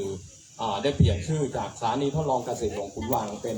ศูนย์วิจัยเกษตรหลวงเชียงใหม่ให้ใหญ่โตขึ้นแล้วก็มีสถานีเครือข่ายอยู่บนดอยอินทนนท์ทั้งหมด4 แห่งนะครับวิจัยไม่ว่าจะเป็นกาแฟอาราบิก้ามาคาเดเมียพืชเมืองหนาวพวกพีชอือท้อพวกบ๊วยนะครับต่างๆนะครับอีกหลายพืชอย่างอะโวคาโดหรือทุกอย่างนะครับอยู่ตรงนั้นนะครับก็หลังจากนั้นคือผมเริ่มเข้างานทำงานเมื่อปี2527นะครับตอนนั้นในหลวงรัชกาลที่9ท่านเสด็จไปที่คุณวางแล้วก็ท่านได้อยากให้กรมวิชาการเกษตรศึกษาพันธุ์กาแฟสำหรับเกษตรกรบนที่สูงเพราะว่ากาแฟโรบัสต้าปลูกในพื้นที่ที่หนาวไม่ได้ท่านให้ศึกษาเพราะว่าตอนนั้นกาแฟอาราบิก้าเราจะเป็นพันธุ์เก่าๆนะครับไม่ว่าจะเป็นพันธุ์แคทูล่าคาทุยพันธุ์พวกนั้นจะ อ่อนแอต่อโรคราสนิมนะครับปลูกไปคุณภาพดีจริงแต่ไม่กี่ปีก็ตายเป็นโรคราสนิมใบร่วงหมดตายก็ให้ทางกรมวิชาการก็ร่วมกับหน่วยงานภายในกรมวิจัยออกมานะครับออกมาจนได้เป็นพันธุ์เชียงใหม่ 80 นะครับสามารถออกพันธุ์ได้ในปี2538ซึ่งพันธุ์นี้เราเชียงใหม่ 80 เนี่ยเราวิจัยที่จังหวัดเชียงใหม่ 80 ตอนนั้นในหลวงรัชกาลที่ 9 ปี 2538 นะครับท่านชนอายุ 80 พรรษานะครับก็เลยให้ได้พันธุ์เชียงใหม่ 80 เนี่ยคือเกิดจากการวิจัยยังต้นกาแฟที่เก่าแก่กว่านี้ส่วนมากก็จะเป็นแคทูล่าคาทุยผมว่าคุณแดงมันน่าจะหมดไปแล้วมั้งเพราะโลกยังมีอยู่แต่ไม่มากใช่ไหมครับพื้นที่สูงแต่ว่าตอนนี้เราก็มีพันธุ์เชียงใหม่ 80 เข้ามาเพิ่มเป็นตัวทางเลือกพันธุ์นี้เป็นพันธุ์ที่ต้านทานต่อโรคราสนิมถึงแม้คุณภาพจะไม่ใช่เกรด 1ของโลกแต่เราได้ส่งไปวิเคราะห์คุณภาพที่สถาบันวิจัยกาแฟที่ภูเก็ตนะครับเขาจะเป็นพันธุ์ของเราเชียงใหม่ 80 จะเป็นพันธุ์คาร์ดิมอร์นะครับก็อยู่ในระดับรองลงมานะครับไม่อันดับ 1เพราะอันดับ 1เราไม่สามารถปลูกได้ไม่ว่าแค่ว่ากระตุยปลูกได้น้อยมากเพราะปัญหาโรคนะครับถ้าเกษตรกรไม่ใช้สารเคมีหรือดูแลไม่ดีก็ใบร่วงแล้วก็ล้มตายนะครับก็พันธุ์นี้ก็ออกมาตั้งแต่ตอนนั้นนะครับก็หลังจากนั้นเราก็วิจัยหาเทคโนโลยีการปลูกเพราะว่าการปลูกในร่มเงาเพราะว่ากาแฟเองนะครับปลูกในที่โล่งแจ้งไม่ได้นะครับต้องบอกพี่น้องเกษตรกรนะครับเราต้องปลูกเพราะกาแฟนี้ต้องการร่มเงาประมาณ 70% นะครับจากการศึกษา 30% ต้องการแดดเพราะฉะนั้นเป็นพืชที่เหมาะสำหรับบนภูเขาที่ว่าเราต้องการอนุรักษ์ต้นไม้ป่าไม้นะครับก็แต่ป่าไม้นั้นก็ต้องบอกพี่น้องนะครับว่าต้องไม่ใบไม่ร่วงนะครับในฤดูแล้งเพราะว่าช่วงอากาศร้อนในฤดูแล้งถ้าต้นไหนอย่างใบสักนี่ครับหรือว่าหลายๆพืชที่ใบร่วงไม่เหมาะสำหรับที่จะเป็นพืชของกาแฟแล้วตอนหลังเราก็มีการวิจัยถึงเรื่องพืชร่มเงาที่ถ้าไม่ใช่ต้นไม้ไม่ชาวบ้านพื้นที่โล่งพวกนี้นะครับก็สามารถที่จะปลูกไม้ผลไม่ว่ามะคาเดเมียอะโวคาโดหรือพืชไม้เมืองหนาวอื่นสามารถเป็นร่มเงาได้แล้วเมื่อกี้ก็ได้เรียนท่านนายอำเภอว่าแม้แต่นายกของขอยเองท่านก็บอกว่าในช่วงแรกเนี่ยถ้าให้เกษตรกรกว่าจะปลูกกาแฟให้ผลผลิตได้เนี่ยมันต้องใช้เวลา 2-3 ปีแล้วชาวบ้านจะกินอะไรเพราะฉะนั้นทางผมก็ได้ว่าเราได้แนะนำให้ว่าในตอนแรกที่ปลูกว่าพื้นที่ที่ไม่มีร่มเงาพื้นที่โล่งนะครับก็ส่งเสริมให้ปลูกมะคาเดเมียหรืออะโวคาโดแล้วแต่คนชอบหรือพืชอื่นนะครับแล้วก็ในช่วงแรกไม่มีร่มเงาก็สามารถที่จะเอาพืชบางชนิดอย่างกล้วยหรืออะไรมาปลูกเพื่อจะให้ผลผลิตได้ก่อนแล้วก็ปลูกได้อีกอย่างหนึ่งก็พื้นที่อย่างที่แปลงปลูกข้าวโพดนะครับว่าไม่ว่าทางสมเด็จพระเทพเองแล้วก็ผมไม่ได้แอบอ้างนะที่ท่านคือผมได้ถวายรายงานให้ท่านทรงตรัสว่าอยากจะให้เปลี่ยนพื้นที่ปลูกข้าวโพดให้เป็นพืชอื่นที่สร้างสีเขียวให้กับประเทศนะครับคือลดพื้นที่ลงหน่อยแล้วก็เราก็เคยว่าพื้นที่ปลูกข้าวโพดก็สามารถปลูกพืชที่เป็นร่มเงาของกาแฟเช่นไม้ผลบางนาวต่างๆหรือว่ามะคาเดเมียนะครับหรือว่าพืชอื่นๆนะครับแล้วก็มีกาแฟปลูกแซมหรืออาจจะช่วงแรกอาจจะมีพืชร่มเงาหรือว่าทางกาแฟหอมๆนะครับหรือว่าทางคุณแดงถ้ามีอะไรที่จะแนะนำก็สามารถที่จะเป็นร่มเงาให้กับกาแฟของพี่น้องเกษตรกรนะครับในช่วงแรกนะครับก็ผมก็ในช่วงแรกก็อยากจะประมาณนี้ก่อนนะครับท่านนี้ก่อนครับขอบคุณมากเลยค่ะก็เพิ่งจะทราบว่าโครงการของขุนวางนะคะกับของเชียงใหม่ก็คือที่เดียวกันคือใหญ่ขึ้นกว่าเดิมเราก็กลายเป็นโครงการกาแฟของเชียงใหม่นะคะโอกาสนี้ค่ะเราจะติดตามฟังเรื่องของกาแฟจากนายกสมาคมการขออภัยนะคะสมาคมการค้ากาแฟแม่ฮ่องสอนภาคเหนือไทยโดยคุณกิจชยานันท์ชมสนุกขอเชิญค่ะครับสำหรับเรื่องกาแฟเนี่ยเรื่องการปลูกเนี่ยทางท่านผอ.ท่านก็ได้เกิดมาบ้างแล้วครับคือและอย่างผมทำกาแฟเริ่มต้นที่เรามาทำเนี่ยเราก็เห็นว่ากาแฟแม่ฮ่องสอนเนี่ย มันเป็นแหล่งปลูกที่ดีแม่ฮ่องสอนมันน่าจะเป็นจังหวัดเดียวของประเทศไทยด้วยซ้ำมั้งที่ปลูกได้ทุกอำเภอแล้วก็แม่ฮ่องสอนเราพื้นที่ป่าผอ.ท่านก็บอกแล้วว่ากาแฟต้องอยู่กับป่าเพราะนั้นแม่ฮ่องสอนเราพื้นที่ป่าอยู่86-87%ของพื้นที่จังหวัด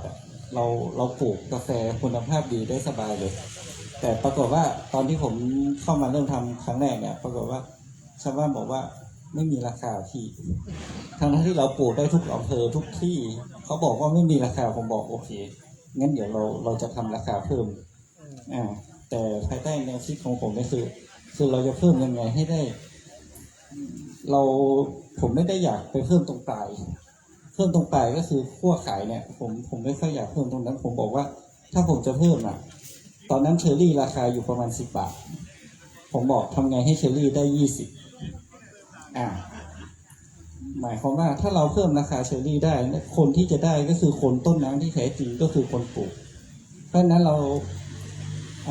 ภายใต้แนวคิดของสมาคมเราก็เลยบอกว่าเราจะทำกาแฟให้ได้คุณภาพเพื่อขายราคาสูงแล้วพอเราขายกาแฟแม้แค่เป็นสารกาแฟได้ราคาสูงเราสามารถเพิ่มราคาเชอร์รี่ให้กับชาวบ้านได้แล้วมันจะมั่นคงยั่งยืนระยะยาวคือตอนนี้ตลาดกาแฟของไทยตอนนี้เขาไม่ได้คุยกันเรื่องจำนวนมากเท่าไหร่ละตอนนี้ตลาดที่ต้องการก็คือคุณภาพราคาเนี่ยคุยกันได้ขอให้คุณภาพดีครับเพราะนั้นคือเราถึงทำกันเป็นสมาคมเพราะว่าเหมือนพี่ช่วยน้องเราไม่ใช่เป็นคนที่จะมาแบบเรียกว่าอะไรเดี๋ยวรูปรวมของก็ไม่ใช่นะคือทุกคนต้องรับผิดชอบกาแฟของตัวเองพัฒนากาแฟของตัวเองให้ได้คุณภาพเราจะเป็นสมาคมจะเหมือนเป็นพี่เลี้ยงคุณมีปัญหาอะไรอยากพัฒนากาแฟผมเป็นยังไงคือเราก็จะอาศัยหน่วยงานทุกๆหน่วยนี่แหละคือช่วยกันเราก็จะช่วยในเรื่องของโอเคถ้ามีปัญหาแล้วคุณอยากให้เราช่วยเราก็จะเข้าไปช่วยเรื่องแนะนำทั้งเรื่องของการตลาดเรื่องของการโปรเซสกาแฟเนี่ยครับเรื่องสายพันธุ์เราก็จะประสานกับหลายๆหน่วยว่าพื้นที่นี้เหมาะกับปลูกอะไรหรือว่ามีอะไรในที่ดีในพื้นที่แล้วเราก็จะเรียกว่างัดออกมาโชว์ให้แบบว่าตลาดกาแฟได้เห็นครับประมาณนี้ครับค่ะก็ได้ฟังแล้วก็ชื่นใจมากเลยนะคะพี่น้อง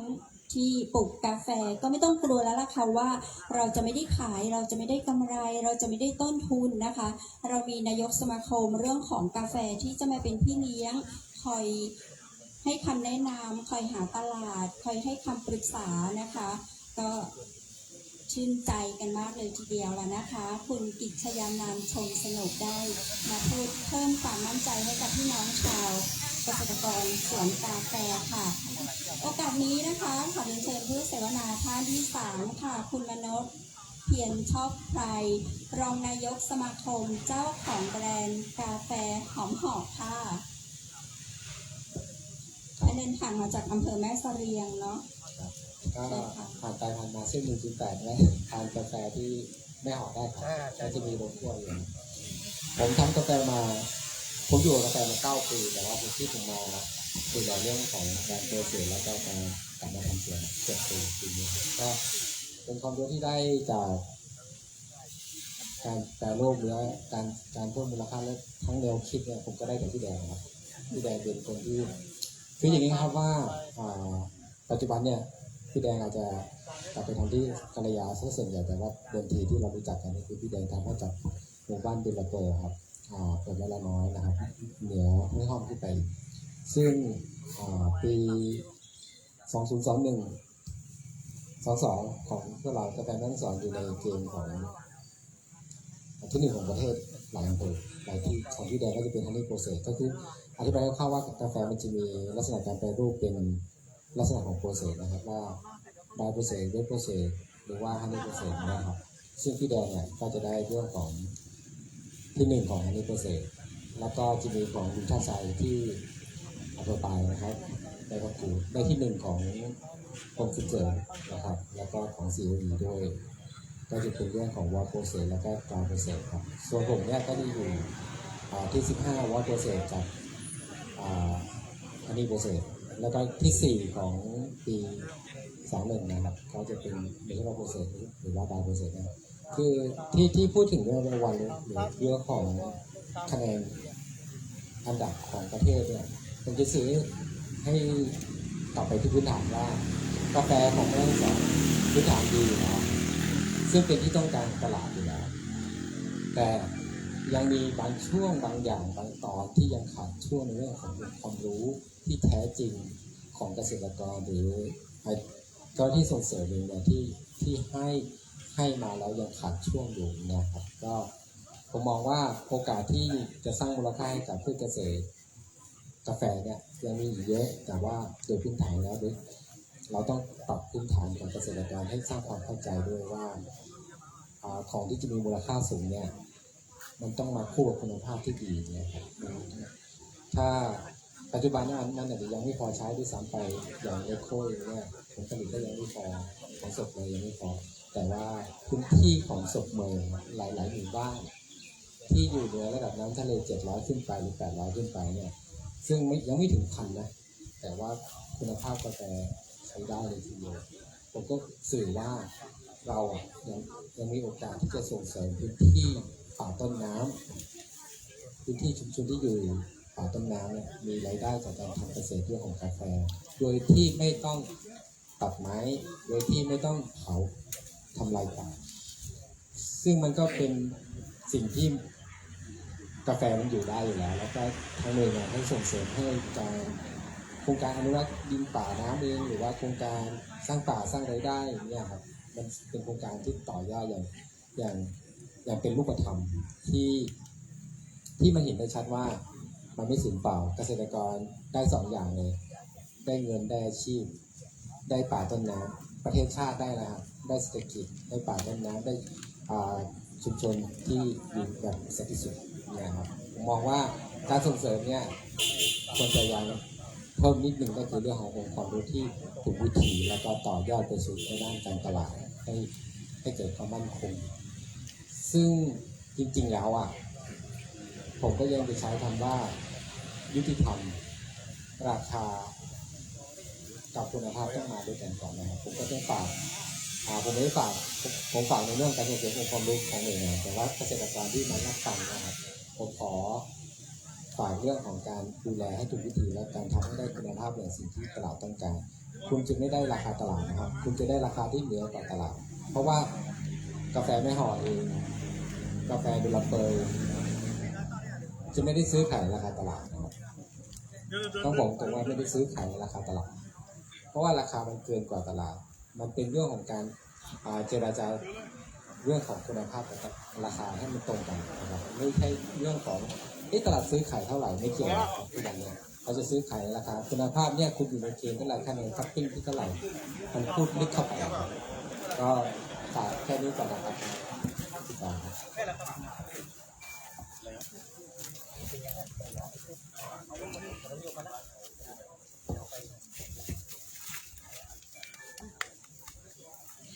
ขอเสียงปรบมือให้กับพี่คนเก่งของเราด้วยนะคะที่มารับจากแม่หอกค่ะก็มาเล่าประสบการณ์9ปีของพี่นะคะที่ประสบความสำเร็จอาจจะแรกๆเนาะเหนื่อยหน่อยแต่เดี๋ยวนี้พี่เป็นพ่อเลี้ยงไปแล้วนะคะขอแสดงความยินดีด้วยค่ะท่านต่อไปนะคะเราจะมาฟังเรื่องของกาแฟม่อนนายจองบ้านเลโคตำบลศพเมยค่ะเป็นเจ้าของแบรนด์กาแฟม่อนนายจองนะคะคุณสรสิทธิ์เพชรชลธีขอเชิญค่ะสวัสดีครับจากเดิมกาแฟชุมชนเรามีอยู่แล้วนะคือสมัยก่อนก็ขายกันได้แค่เป็นตัวกะลาครับยังไม่ได้แปรรูปเป็นสินค้าหรือว่าผลิตภัณฑ์เมื่อผมมีความชื่นชอบในด้านนี้ก็เลยตัดสินใจกลับมาอยู่บ้านแล้วก็เรียนรู้ไปในตัวลองผิดลองถูกคั่วผิดก็ถูกบ้างอย่างเงี้ยศึกษามาเรื่อยๆอยากให้แบบกาแฟของชุมชนเราเป็นที่รู้จักขึ้นเรื่อยๆอย่างเงี้ย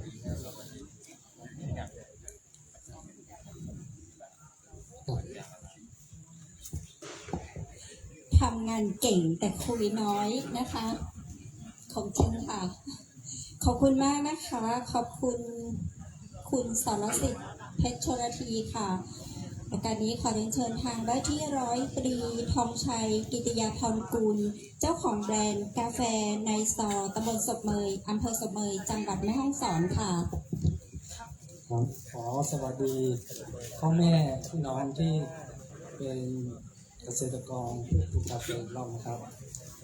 ก็ในนามกาแฟในซอก็ขอเขาฟังไปถึงจุดเริ่มต้นของกาแฟในซอก่อนครับว่าที่มาที่ไปเป็นยังไงครับครับปกติผมเมื่อ 3-4 ปีที่แล้วครับผมก็ไม่ค่อยได้กินกาแฟครับเพราะว่ากาแฟสดแต่ละเจ้าก็ราคาก็เอาเรื่องอยู่นะครับผมก็ไม่มีเงินที่จะซื้อถ้าพูดตามภาษาชาวบ้านก็คือไม่มีปัญญาที่ซื้อกินอย่างเนี้ยผมก็เลยได้ไปกินในวัดก่อนครับก็เห็นคาเฟ่เห็นกาแฟอย่างเนี้ยก็เลยชาวบ้านที่บ้านก็มีกาแฟผมน่าจะมาทำกาแฟเป็นของตัวเองอย่างนี้ครับผมก็เลยจากนั้นก็เริ่มศึกษาเรื่องกาแฟพวกเนี้ยปกติก็ที่บ้านก็มีสวนกาแฟอยู่แล้วอย่างนี้ครับผมก็เลยศึกษาเรื่องการดูแลเพราะว่าโปรเซสวิธีขายอย่างเงี้ยผมก็เลยศึกษาข้อมูลมาเรื่อยๆเริ่มตั้งแต่ปีพศ 2500ตั้งแต่ปีพศ 2020เริ่มทำกาแฟได้ไม่กี่ปีครับ3 ปีเข้าสู่ปีที่3กว่าก็ตั้งชื่อแบรนด์ของกาแฟก็คือกาแฟในซอจากนั้นผมกลับมาอยู่บ้านก็เอากาแฟของตัวเองมีบ้านก็ไปซื้อของในหมู่บ้านนำไปแปรรูปนะครับนำไปโปรเซสเองอย่างนี้ก็พอดีทางกรมส่งเสริมสหกรณ์ของโครงการพัฒนาพื้นที่สูงนะครับคือมีเครื่องฟ้าไว้เครื่องหนึ่งนะครับแล้วก็ทางชาวบ้านว่าเจ้าหน้าที่หน่วยงานไม่มีท่านใดที่เขาใช้เป็นผู้เป็นภาษาชาวบ้านใช้ไม่เป็นนะครับก็เลยผมก็มีไอเดียว่าน่าจะคว้าเอาไปขายอย่างนี้ผมก็เลยเอาเครื่องคว้าตัวนี้เอาไปใช้ไปคว้าอย่างนี้ก็ปัจจุบันก็มีกาแฟที่เป็นเมล็ดกาแฟคว้านะครับก็ติดแบรนด์เป็นของตัวเองชื่อว่ากาแฟในซอยนะครับแล้วก็ส่งว่าก็ประเทศเราที่เขาสั่งออเดอร์ตามเพจสวนกาแฟในซอยนี่ครับคือที่ไหนสั่งออเดอร์มาผมก็ส่งให้บางทีถึงเดียวผมก็ส่งแต่ต้องรอพร้อมหลายซองเนี่ยค่อยคุ้มค่าน้ำมันมาส่งเนี่ยผมก็ส่งทุกที่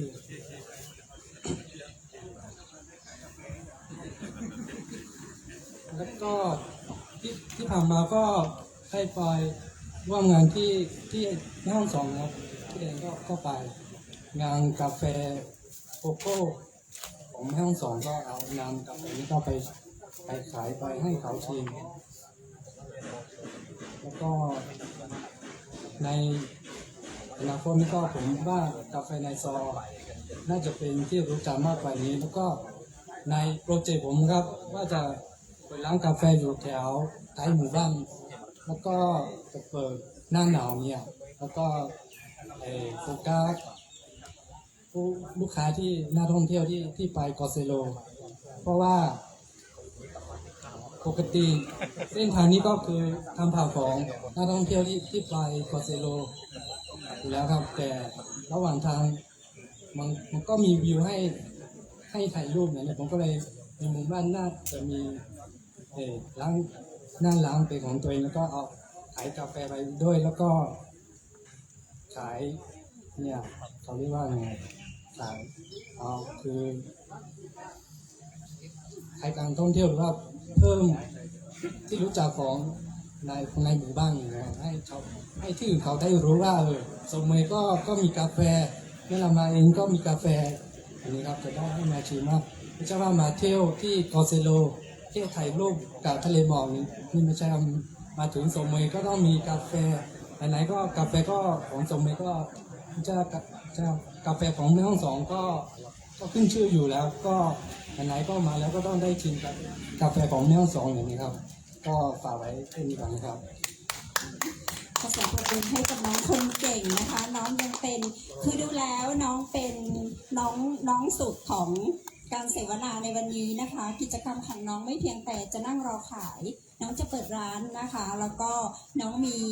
การขายผ่านทางเพจทาง Facebook เรียบร้อยมีการสั่งซื้อนะคะมีการค้าขายแล้วด้วยค่ะแล้วก็ได้ไปโชว์ที่อำเภอเมืองแม่ฮ่องสอนในงานโกโก้และกาแฟที่ผ่านมาครั้งนี้แล้วด้วยค่ะอนาคตดังแน่นอนเลยนะคะขอเสียงปรบมือเป็นกำลังใจให้น้องของเราอีกทีค่ะและก็มาถึงการเสวนาของท่านผู้ทรงเกียรตินะคะซึ่งท่านได้นำกาแฟมามอบให้กับเราตั้ง10,000 ต้นในวันนี้นะคะและท่านก็บอกว่าท่านจะนำเมล็ดกาแฟมามอบให้เราในโอกาสต่อไปประสบการณ์ของท่านมีมากมายยิ่งนักค่ะวันนี้เราจะมาฟังท่านนะคะให้ความรู้ให้เรื่องราวเกี่ยวกับกาแฟสดเบยจะไปสู่กาแฟโลกได้หรือไม่โอกาสนี้ขอเรียนเชิญพบกับท่านอนันต์ปัญญาเพิ่มผู้อำนวยการศูนย์วิจัยเกษตรหลวงเชียงใหม่ค่ะครับก็ขอสวัสดีอีกครั้งนึงครับกับท่านพ่อพี่น้องครับแม่ฮ่องสอนครับแล้วก็หัวหน้าส่วนราชการนะครับทุกท่านที่มาร่วมในงานวันดื่มกาแฟในวันนี้นะครับศูนย์วิจัยเกษตรหลวงเชียงใหม่กรมวิชาการเกษตรมีหน้าที่ในงานวิจัยและพัฒนาพืชบนที่สูงนะครับโครงการนี้เกิดจากโครงการพระบาทสมเด็จพระเจ้าอยู่หัวรัชกาลที่ 9สมัยโน้นก็จะมีเรื่องฝิ่นนะฮะที่บนที่สูงนะพืชตัวนี้ก็เป็นพืชเซปติกนะท่านในหลวงได้ดำริให้เราทำงานวิจัยบนพืชที่สูงนะครับมีพืชหลายชนิดที่ได้เกริ่นไปว่าพืชที่จะปลูกทดแทนพื้นที่ป่าทดแทนป่าต้นน้ำสามารถอยู่ร่วมกับป่าได้อย่างยั่งยืนครับเราก็สานต่อจากโครงการพระราชดำริของท่านครับจนถึงวันนี้ผอ.วิจิตรเป็นผอ.รุ่นพี่ส่งไม้ต่อให้ผมครับผมก็ต้องรับงานต่อนะครับแต่พี่ก็ยังไม่ทิ้งน้องนะครับมาช่วยกันนะครับทำงานให้พี่น้องเกษตรกรนะครับผมได้รับเกียรติจากท่านผอ.จากชลประทานนะครับกรมชลประทานจากมหาวิทยาลัยนเรศวรนะครับที่ได้เชิญมาร่วมงานนะครับแล้วผมมาเจอพี่น้องบ้านเลโคพี่น้องบ้านสุขเมยนะครับดีใจมากนะครับสิ่งที่เราทำงานนะครับอย่างที่น้องบ้ากาแฟพูดไปที่น้องมนพนะพูดว่าในส่วนของเรื่องเทคโนโลยีเรื่ององค์ความรู้นะครับเป็นหน้าที่ของราชการนะครับกรมวิชาการเกษตรเราได้ทำงานวิจัยนะครับของเราทำงานวิจัยบนพื้นที่สูงครับตอนแรกๆเนี่ยผมเกิดมาผมทันเห็นว่ากาแฟที่เข้ามารุ่นแรกๆมีแต่โรคราสนิมเต็มไปหมดนะครับไม่ได้เลยครับผมเกิดป่าเหมือนกันนะครับเป็นคนป่าแม่แตงนะผมเห็นว่ากาแฟเป็นโรคราสนิมเต็มหมดได้มาร่วมงานวิจัยนะครับพันธุ์นะครับในเรื่องของการพัฒนาพันธุ์ในเรื่องที่ให้เหมาะสมนะครับเราอย่าลืมว่ากาแฟเป็นพืชต่างประเทศที่เรานำเข้ามาเป็นฝรั่งที่มาอยู่เมืองไทยนะครับแต่เราจะต้องหาพันธุ์ที่ดีที่เหมาะสมในแต่ละอากาศและแก่พื้นที่นะครับ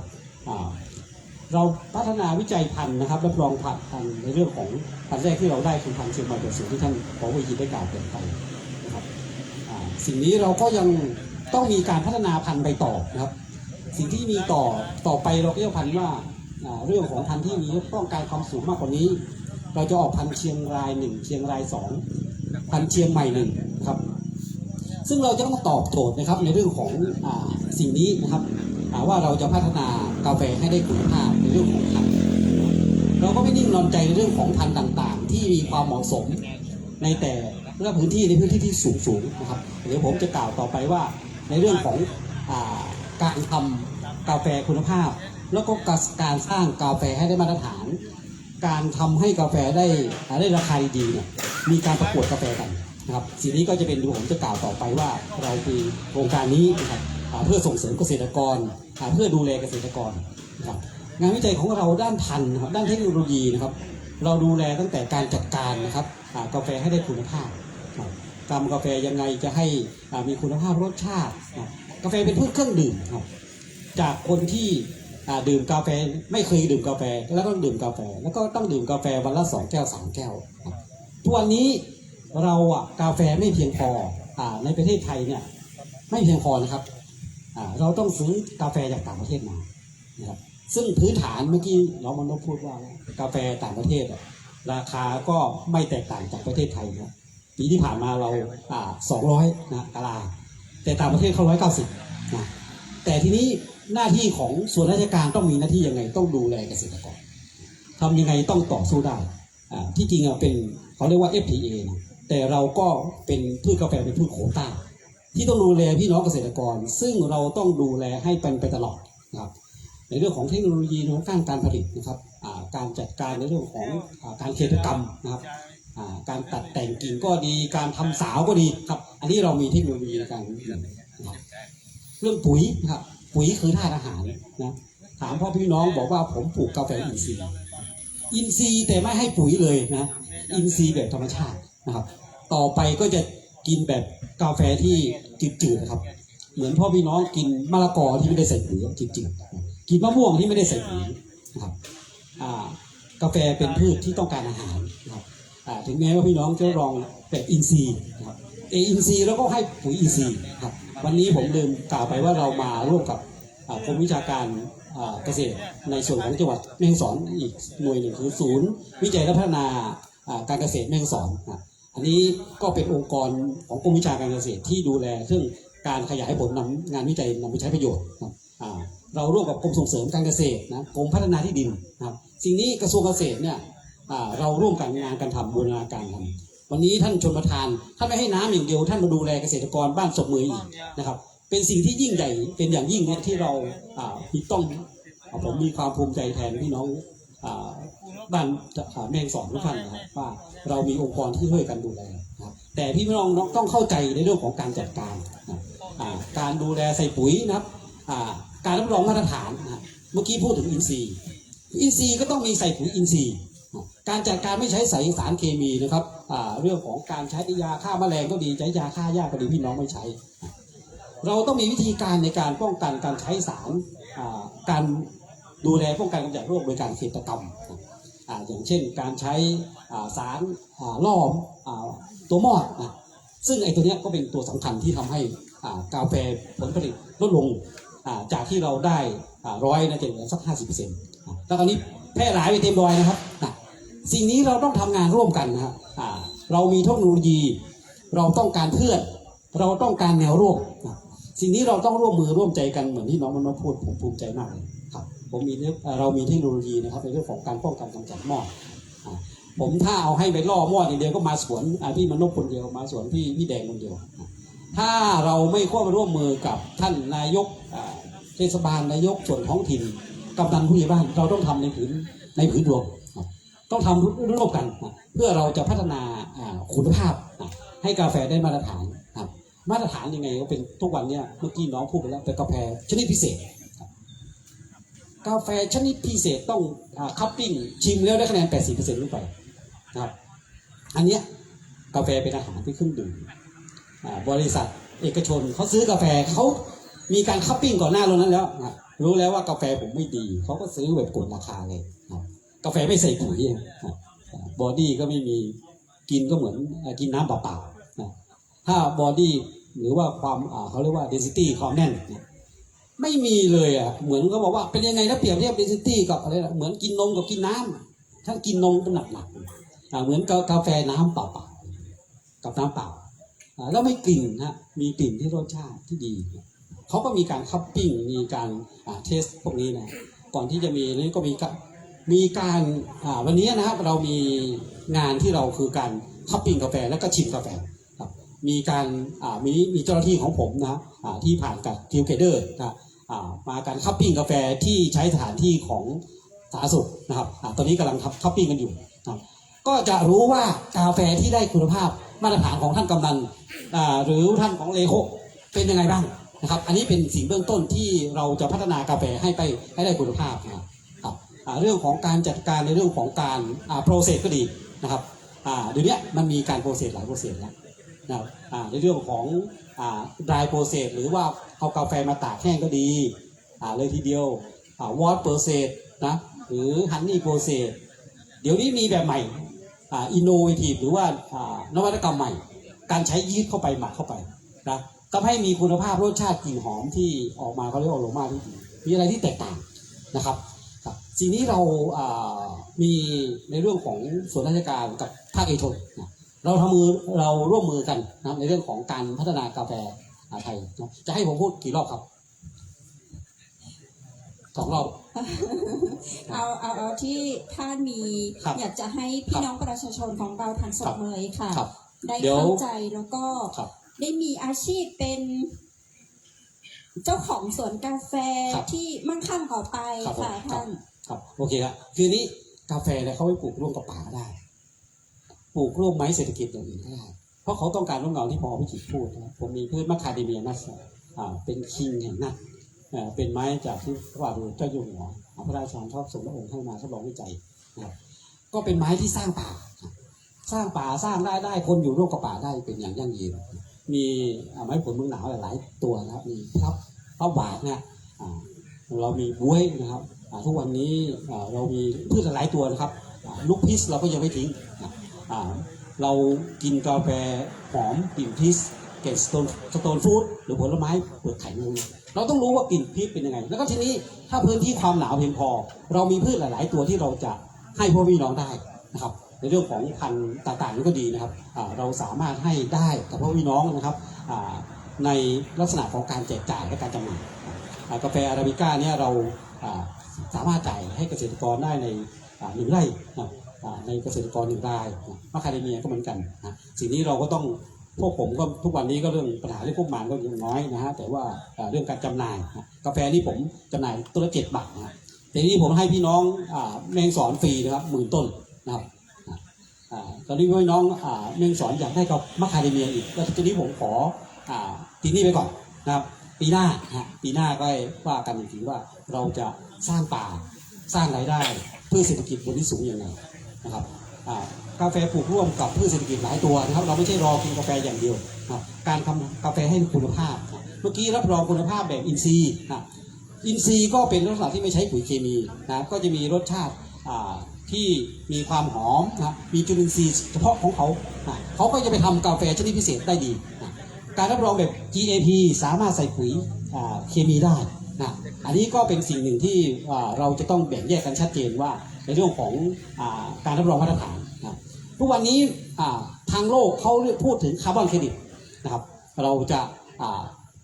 ไม่ทันสมัยไม่ได้นะเราเป็นดื่มกาแฟ1 แก้วกาแฟรักโลกนะอันนี้สร้างป่าสร้างรายได้ครับเขาเรียกว่าโครงการทีเวอร์นะอันนี้เขาจะมีการประเมินนะเราคนชาวป่าชาวเขาเรารักป่ารักเขาอยู่แล้วเราปลูกพืชที่เป็นระบบคาร์บอนเครดิตพวกนี้นะเราทำให้ทั้งหมดได้ทั้งหมดนะทั้งพืชบนที่สูงมะคาเดเมียก็ดีกาแฟก็ดีพืชไม้ป่าที่เราเนี่ยเราสามารถรับรองได้นะครับอันนี้ก็เป็นสิ่งที่ประโยชน์ในเรื่องของที่เราจะสร้างชื่อเสียงนะครับการสร้างชื่อเสียงเป็นสิ่งสำคัญนะครับกรมวิชาการเกษตรกับกระทรวงเกษตรไม่นิ่งนอนใจนะการประกวดสาวงามครับผมพูดให้นายกกองก่อยพูดฟังประกวดกาแฟสุดยอดกาแฟไทยผมได้ยินว่าท่านแดงตอนแรกเนี่ยบูซือคีผมตามไปเลยนะครับกัลยาณิวัฒนาครับผมเอากาแฟท่านไปรับองค์มนตรีธนกรสุวรรณรัตน์โชว์เลยครับท่านแดงผมไม่รู้จักกันตอนนั้นรู้จักเสียงส่งสาวไปให้ผมเลยดิบกาแฟครับผมดีใจมากผมเจอตัวจริงวันนี้ผมดีใจมากเพราะเป็นคนที่สร้างชื่อเสียงให้กับพี่น้องเชียงใหม่และแม่ฮ่องสอนกัลยาณิวัฒนาเดินมาครับจากวัดจันทร์เดินมาดอยหนองขิวเนี่ยเดินได้ใช่ป่ะครับ พี่น้องครับแล้วก็กาแฟเป็นถิ่นเดียวกันครับถิ่นบนที่สูงชนะเลิศนะครับในโน้นนั้นว่าเป็นฮันนี่ใช่ไหมครับฮันนี่นะครับฮันนี่ได้ชนะเลิศเนี่ยเราไม่นิ่งนอนแต่เราทำในเป็นปีที่3แล้วอันนี้เราการประกวดเนี่ยเราได้รับพระราชทานถ้วยรางวัลที่1จากสมเด็จพระนิธิธิราชเจ้ากรมสมเด็จพระเทพรัตนราชสุดาครับแล้วก็รัฐมนตรีกระทรวงเกษตรและกรมแล้วก็ที่ดีกรมวิชาการเกษตรเพื่อสนับสนุนในเรื่องรางวัลต่างๆนะครับเรามีการที่ทุกวันนี้ที่ผมเล่าให้ฟังว่ามีการแปรรูปอยู่หลายวิธีการนะพี่น้องก็ต้องเตรียมการนะครับในเรื่องของทุกวันนี้อย่างเรียกว่า dry process เนี่ยมันจะเหมาะสมสำหรับกาแฟที่ปลูกที่ต่ำๆนะที่คุณภาพจะไม่ถึงเท่าไหร่นะเรา dry process ไม่ถึงตาทั้งกะลาครับการทำกาแฟแบบวอตเปอร์เซสสมัยก่อนเนี่ยเราจะถนัดวอตเปอร์เซสที่จะเอาเปลือกมันออกแล้วก็เอามาหมักไว้สักในน้ำสัก2 คืนนะแล้วมันล้างขัดเนื้อออกอันนี้เขาเรียกว่าวอตเปอร์เซสวิธี3 ฮันนี่เปอร์เซสทุกวันนี้ที่พี่แดงได้ไว้พี่แดงไม่ต้องล้างเลยใช่ไหมฮะกระเทาะเปลือกออกแล้วก็เอามาตากเลยแต่ตากนานนะ มีวิธีเยอะฮะตากแล้วต้องเกลี่ยต้องอะไรต้องเยอะจากที่7 วันเดี๋ยวนี้เขาเพิ่มเป็น20 วันใช่ไหมพี่แดงครับต้องมีโรงตากนะฮะโรงตากต้องมีโรงพลาสติกมีแสแลนมีอะไรนะอันนี้เป็นสิ่งที่เราเรื่องใหม่สำหรับเราดังนั้นเรื่องของกาแฟอินโนเวทีฟหรือว่าเป็นนวัตกรรมใหม่นะมีผมยกตัวอย่างที่เดอะเฟิร์สบัลเล่กาแฟที่แม่ตอนรัชเกตของพี่เอกสุวรรณโนนะครับท่านทำกาแฟแบบชนิดพิเศษท่านขายได้กิโล 4,000 ครับนั่งอยู่ด้วยกันเนี่ยท่านรับโทรศัพท์ตลอดกาแฟผมมีไม่ได้เท่าไหร่แล้วสัก2 ตัน2 ตันกิโลละ 4,000ก็เป็นเท่าไหร่ครับเอาที่นี้เราพื้นฐานนะครับครับถ้าไม่ต้องกลัวว่าเมื่อกี้ท่านนายกองค์กรว่ามาส่งเสริมแล้วเขาดูในตลาดด้วยหรือเปล่าสิ่งนี้เราต้องดูแลด้วยกันภาครัฐก็ช่วยเกษตรกรต้องทำไม่ใช่ว่ากาแฟของผมทำอินทรีย์ครับอินทรีย์จริงๆไม่เคยใส่ปุ๋ยเลยเมื่อกี้มีท่านคนหนึ่งชาตรีไม่ใช่นะครับต้องทำปุ๋ยด้วยนะครับทำปุ๋ยหมักปุ๋ยคอกอันไหนที่ให้ปุ๋ยฟอสเฟตอันไหนให้ปุ๋ยโพแทสเซียมต้องใส่ครับเขาต้องการความหวานนะฮะกาแฟนี่ซื้อกันเนี่ยพี่แดงหรือว่าชุดที่เขาซื้อกาแฟเขาถือไอ้ที่วัดความหวานด้วยอันนี้17 บิตมาตรฐาน17 บิตแต่ของไอ้ที่เขาทำได้กิโล 4,000เขา28 บิตผมหวานครับเขาชิมเม็ดนี่เลยว่ามันหวานอันนี้คือเบื้องต้นล่ะเราจะทำให้กาแฟหวานได้ไงนะกาแฟหวานมันมองไปถึงเรื่องของคุณภาพรสชาติการดื่มการกินนะจริงเขารู้เลยว่าอันนี้คือกาแฟที่มาตรฐานกาแฟชนิดพิเศษเราต้องทำกาแฟชนิดพิเศษไม่ต้องง้อเรื่องตลาดโลกแล้วราคาโลกแล้วราคาโลก880แต่ที่ผ่านมาพี่น้องเกษตรกรขายได้200กว่าครับสารเขาเรียกว่าสารกาแฟ200กะลาพูดผิดกะลาคือกาแฟที่เอาเปลือกแดงออกแล้วก็เอาไปตากพี่น้องเราขายทั่วไป200 บาทก็ภูมิใจแล้วตลาดโลก190 บาทแต่เราจะทำยังไงให้ได้มาตรฐานให้แข่งกับโลกได้เราก็ต้องทำกาแฟชนิดพิเศษสร้างชื่อเสียงให้แก่ตัวเองการสร้างอัตลักษณ์หรือเอกลักษณ์ครับเมื่อกี้แล้วพี่แดงแล้วตอนแรกงูซือคีแต่นี้แดงอะไรนะครับดูลาเปอร์ครับแล้วก็กาแฟหอมอะไรนะหอมแล้วก็อะไรอีกนะครับ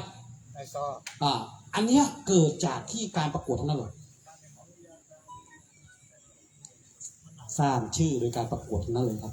คะแนน 80% ขอให้ได้ไปประกาศแล้วครับแล้วขายครับทุกนิ้วขายทั้งไลฟ์ทั้งแชร์ทั้งอะไรทุกอย่างครับอันนี้เป็นสิ่งที่เราทำด้วยกันแล้วก็ต้องทำต่อนะครับเราก็ไม่ทิ้งพี่น้องว่าเราจะไม่ให้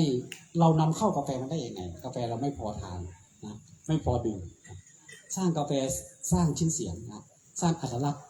ยังไงได้อีกอันหนึ่งนะครับกระทรวงพาณิชย์นะครับเขามีการเลือก GI การรับรอง GI ครับเราร่วมกับกระทรวงพาณิชย์ครับรับรอง GI เป็นชื่อเสียงของบ้านเลโคเนี่ยครับกาแฟหอม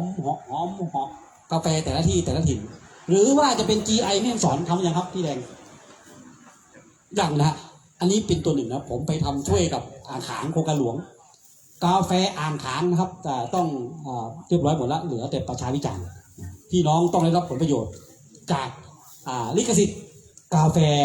ของแม่ฮ่องสอนอันนี้ก็เป็นสิ่งหนึ่งนะที่เราต้อง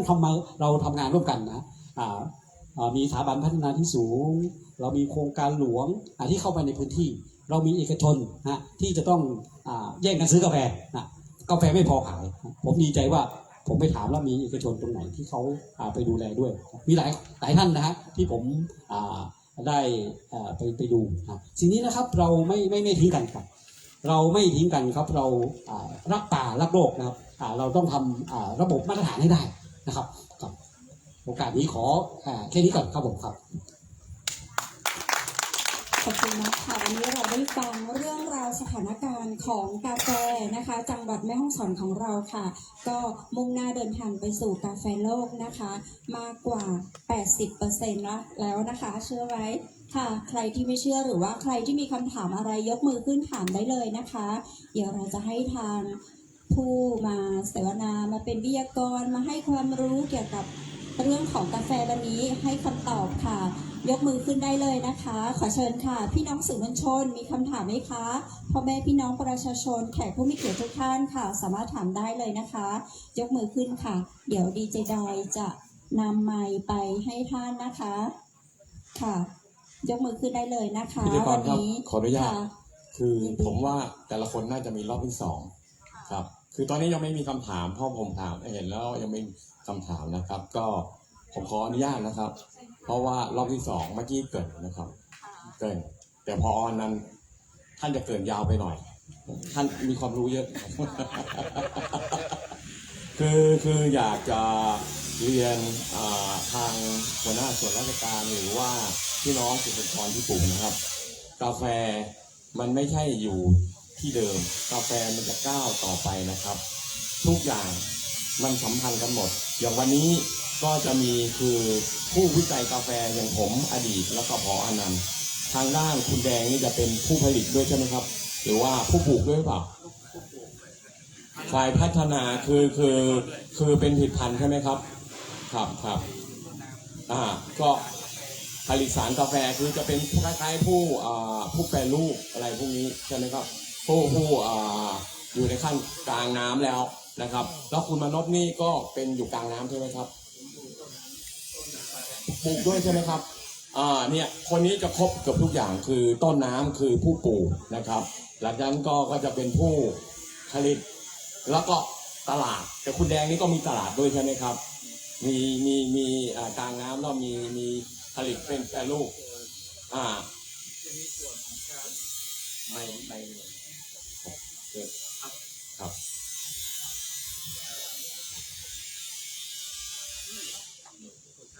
กดโอเคครับของผมเนี่ยหลักๆเมื่อก่อนเราส่งเสริมให้ชาวบ้านปลูกไปสอนว่าจะปลูกอะไรปลูกยังไงดูแลแบบไหนโอเคครับเก็บยังไงก็คือแล้วก็เราเอาเชอร์รี่กาแฟเนี่ยมาแปรรูปแล้วก็ที่ส่งประกวดที่ได้รางวัลอันนี้คือกลางน้ำแล้วก็จะถึงปลายน้ำครับแล้วก็พอถึงจุดหนึ่งเราก็เรียกว่าตอนเราเริ่มทำกลุ่มของแม่ฮ่องสอนเนี่ยเราเจอปัญหาว่าแม่ฮ่องสอนเนี่ยกาแฟที่ขายได้นะชาวบ้านทำได้แต่กะลาใช่ไหมครับแล้วก็ขายกะลาแล้วก็บอกว่าราคามันไม่ค่อยได้ปรากฏว่าเราก็ไปคุยกับผู้ซื้อ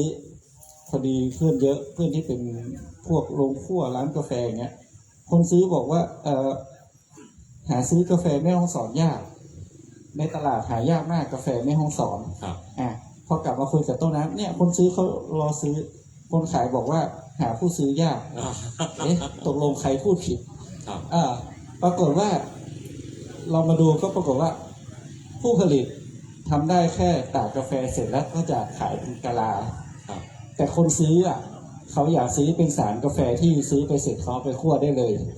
มันก็เลยไม่มาเจอกันสักทีก็เลยว่ามันขาดตรงไหนก็คือเราขาดเครื่องจักรอุปกรณ์ในการแปรรูปก็คือเราต้องแปรรูปจากกาแฟกะลาก่อนเมื่อกี้ที่เราทำโปรเซสว่าเป็นวอตเป็นฮันนี่เป็นไดร์แต่คือเป็นสภาพเนี้ยคนซื้อยากต้องผ่านกระบวนการแปรรูปอีกขั้นหนึ่งก็คือต้องผ่านโรงสีข้าวที่เขาเรียกว่าไดร์มิล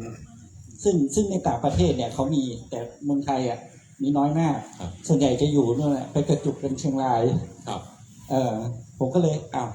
งั้นเราก็ตั้งก็คุยกันในกลุ่มว่าเราควรจะมีอันนี้ก็เลยได้ตั้งโรงงานเองเพราะว่าตอนนั้นมันต้องใช้ทุนเยอะมากตอนนั้นก็ได้ทางธกส.ให้การสนับสนุนมาแล้วก็เลยแบบรับหนี้มาเต็ม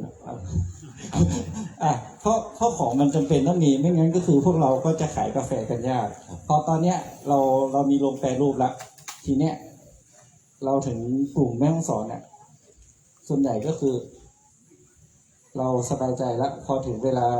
กากกาแฟเสร็จเรามีที่สีที่คัดที่แบบได้มาตรฐานพร้อมแบบส่งลงคั่วหรือส่งออกได้เลยเนี่ยเพราะว่าอย่างที่โรงงานบางคนจะส่งญี่ปุ่นส่งอเมริกาก็คือเขามาคัดผ่านที่โรงงา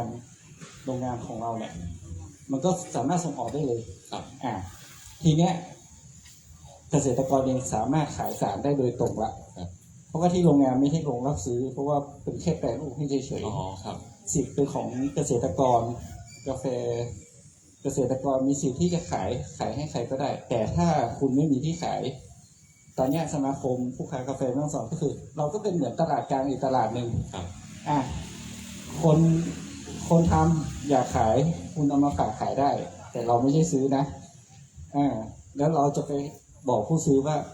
เนี่ยมีของศพเมยมีของแม่เสลียงนะอยู่ที่โรงงานให้เขามาเช็คของมาชิมถ้าเขาโอเคคุยกับเกษตรกรโดยตรงอันนี้คือรูปแบบตลาดที่ทางสมาคมทำไว้นะครับก็คือจริงๆตลาดเรามีเยอะนะครับเพราะว่าออเดอร์ตอนนี้ในมือมีแบบเป็น100-200 ตันนี่คือมีทั้งอาราบิก้าทั้งโรบัสต้าที่เขาถามมาครับอันนี้อีกอันหนึ่งที่อยากฝากก็คือจริงๆศพเมยเราพื้นที่เราอย่างที่ผอ.บอกว่าถ้าจะปลูกกาแฟให้แข่งระดับตัวท็อปของโลกเนี่ยความสูงส่วนใหญ่ที่เ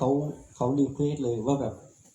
คุณภาพมันจะดีจริงๆมันก็คือความสูง 1,200 เมตรขึ้นไปซึ่งศพเมยมีน้อยมากแต่พอบอกว่ามันมีอีกทางเลือกหนึ่งนะกาแฟเหมือนกันเป็นโรบัสต้าที่เป็นเขาเรียกว่าตอนนี้เทรนด์ใหม่ของโลกเลยก็คือแบบเขาเรียกว่าเป็นกลุ่มของฝ่ายโรบัสต้าเมื่อก่อนโรบัสต้าเราแค่ทำยังไงก็ได้ตากให้มันแห้งๆแล้วก็ขายยัดโรงงานแต่ตอนนี้โรบัสต้ากลายเป็นว่าเขาถามหาไฟล์โรบัสต้าเพื่อเอาไปทำอะไรก็คือเขาจะเอาไปชงดื่มเป็นกาแฟที่หน้าร้านเหมือนกาแฟสดเราเนี่ยที่เราเรียกกันนะก็คือแต่กาแฟพวกนี้ต้องใช้กาแฟที่สะอาดที่ดีรสชาติมันถึงจะดีแล้วปรากฏว่า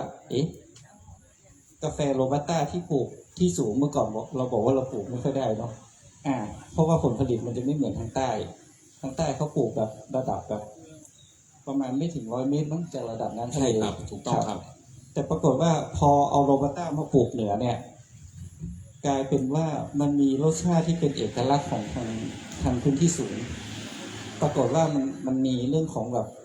มันมีฟรุตตี้ฟลอร่ามันมีความเป็นผลไม้เป็นดอกไม้เกิดขึ้นมาได้ในตัวของโรบัสต้าแล้วพอเราทำสะอาดเนี่ยคือสามารถเอาไปเข้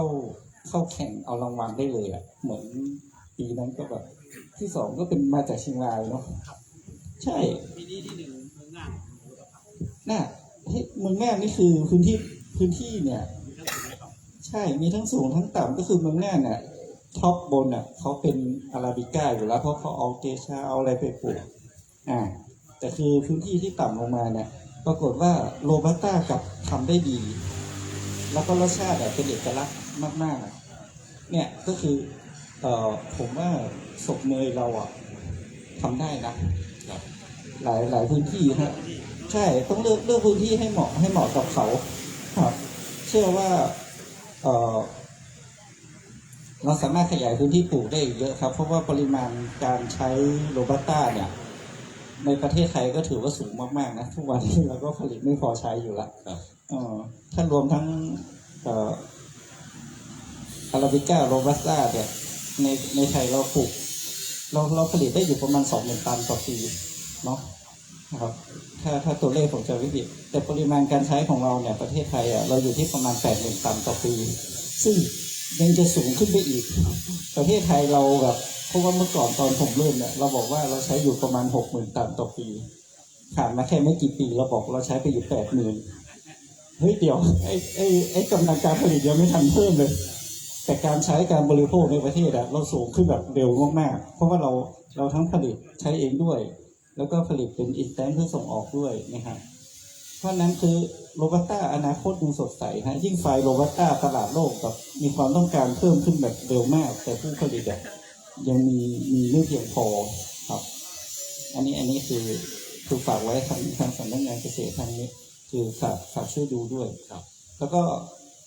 ฝากพี่น้องเนาะทำไมถึงผมเชียร์โรบัสต้าเพราะว่าต้นหนึ่งบางทีได้ถึง30-40 กิโลต่อต้นต่อให้เชอรี่เนี่ยกิโลละ10 บาท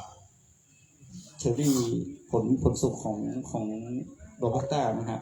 แต่ผลผลิตต่อต้นเนี่ย30-50 กิโลหมายความว่าปลูก1ต้นใช้พื้นที่อยู่ประมาณ9 ตารางเมตรก็คือมาปลูกอยู่3 ต้นหนึ่งได้ตังค์300-500ต่อต้นต่อปีนะแล้วนี่เอาเหอะบ้านเราพื้นที่เรามีเยอะแยะเลยบ้านนึงไม่ต้องปลูกเยอะปลูกแบบ5 ไร่ 10 ไร่นี่คือแบบเขาแทนข้าวโพดได้สบายไม่ต้องปลูกข้าวโพดแล้วปลูกกันเนี่ยได้เงินดีกว่าเยอะครับอันนี้ขอฝากไว้เลยครับขอบคุณมากครับขอบคุณคุณแดงมากครับปรบมือให้แกหน่อยครับคือคุณแดงได้พูดถึงกาแฟที่คุณภาพนะครับการจะทำกาแฟให้ได้คุณภาพได้ราคาต้องคุณภาพด้วยนะครับคือเมื่อกี้ผมพูดถึงว่าทางนี้ทั้งด้าน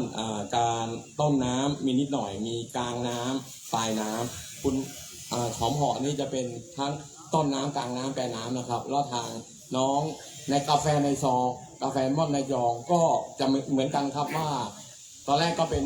ต้นน้ำคือปลูกใช่ไหมครับตอนหลังก็กลางน้ำเริ่มรับซื้อเริ่มอะไรมาแล้วปลายน้ำก็คือแปรรูปรับถึงตลาดนะครับก็เป็นโชคดีนะครับว่าทาง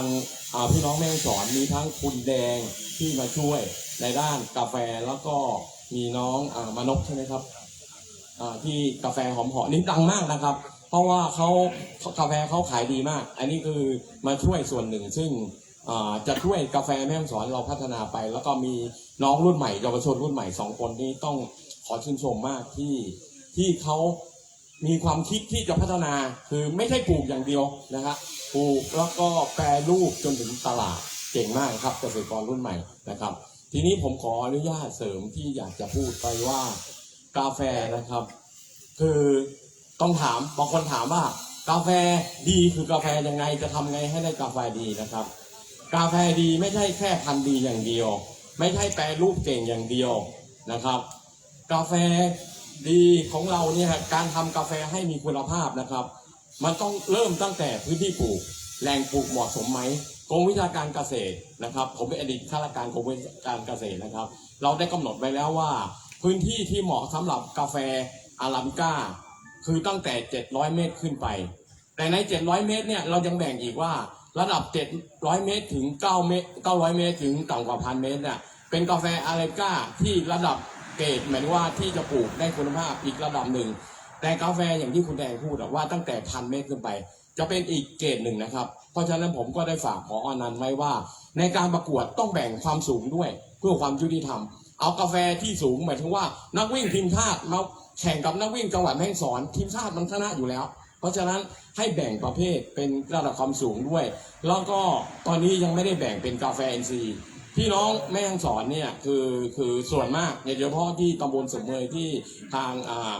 กรมชลประทานกำหาและแม่ในสวนนะครับเข้าไปทำงานเนี่ยส่วนมากก็จะเป็นกาแฟที่อินทรีย์แบบที่ผอ.อนันต์พูดว่าไม่ใส่อะไรเลยที่จริงอินทรีย์นะครับปุ๋ยอินทรีย์เนี่ยคือถ้าพี่น้องก็ถามว่าปุ๋ยอินทรีย์ไปซื้อที่ไหนคือปุ๋ยอินทรีย์ก็คือปุ๋ยหมักที่เราทำหมักปุ๋ยหมักเองนะครับหรือปุ๋ยขี้วัวขี้ไก่ขี้หมูได้ทั้งนั้นนะครับแต่กาแฟเนี่ยจะแนะนำอย่างหนึ่งเขาชอบไนโตรเจนสูงในช่วงแรกนะครับเขาต้องการไนโตรเจนสูงเพราะเขาโตไวมีใบมากเขาต้องการไนโตรเจนสูงนะครับเพราะฉะนั้นถ้าปุ๋ยขี้ไก่จะหรือปุ๋ยขี้ค้างคาวเขาก็จะเจริญเติบโตดีหน่อยแต่ที่ศพเมยที่เลโคเขาไม่ใส่อะไรเลยคุณแดงคืออินทรีย์จริงๆผมบอกว่าอย่างที่ผอ.อนันต์บอกว่าต่อไปคุณภาพคุณก็จะเสื่อมไปเรื่อยๆเพราะว่ามันต้องการปุ๋ยธาตุอาหารแต่ปุ๋ยจากต้นไม้ที่ดีที่พี่น้องเลโคปลูกจากในพื้นที่ที่มีป่าซึ่งได้ปุ๋ยจากใบไม้ต้นใบไม้โดยเฉพาะลูกเนียงเนี่ยมันให้ไนโตรเจนสูงพี่น้อง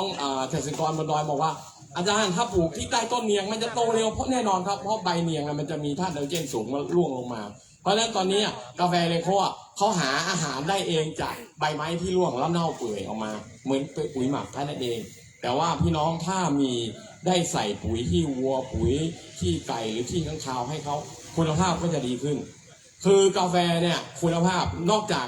แหล่งปลูกอย่างที่ผมบอกว่าระดับไหนนะครับถ้าโรบัสต้าอย่างที่คุณแดงพูดเนี่ยคือทางกรมวิชาการเกษตรเราแนะนำว่าควรปลูกพื้นที่ตั้งแต่ต่ำกว่า700เมตรลงมาครับถ้าเกิน700เมตรจะมีปัญหาเรื่องอากาศหนาวเย็นเพราะว่าโรบัสต้าเองไม่สามารถที่ทนทานกับอากาศหนาวได้ถ้าเทียบอาราบิก้านี่จะเป็นพี่น้องบนดอยคือชอบอากาศหนาวเย็นนะครับ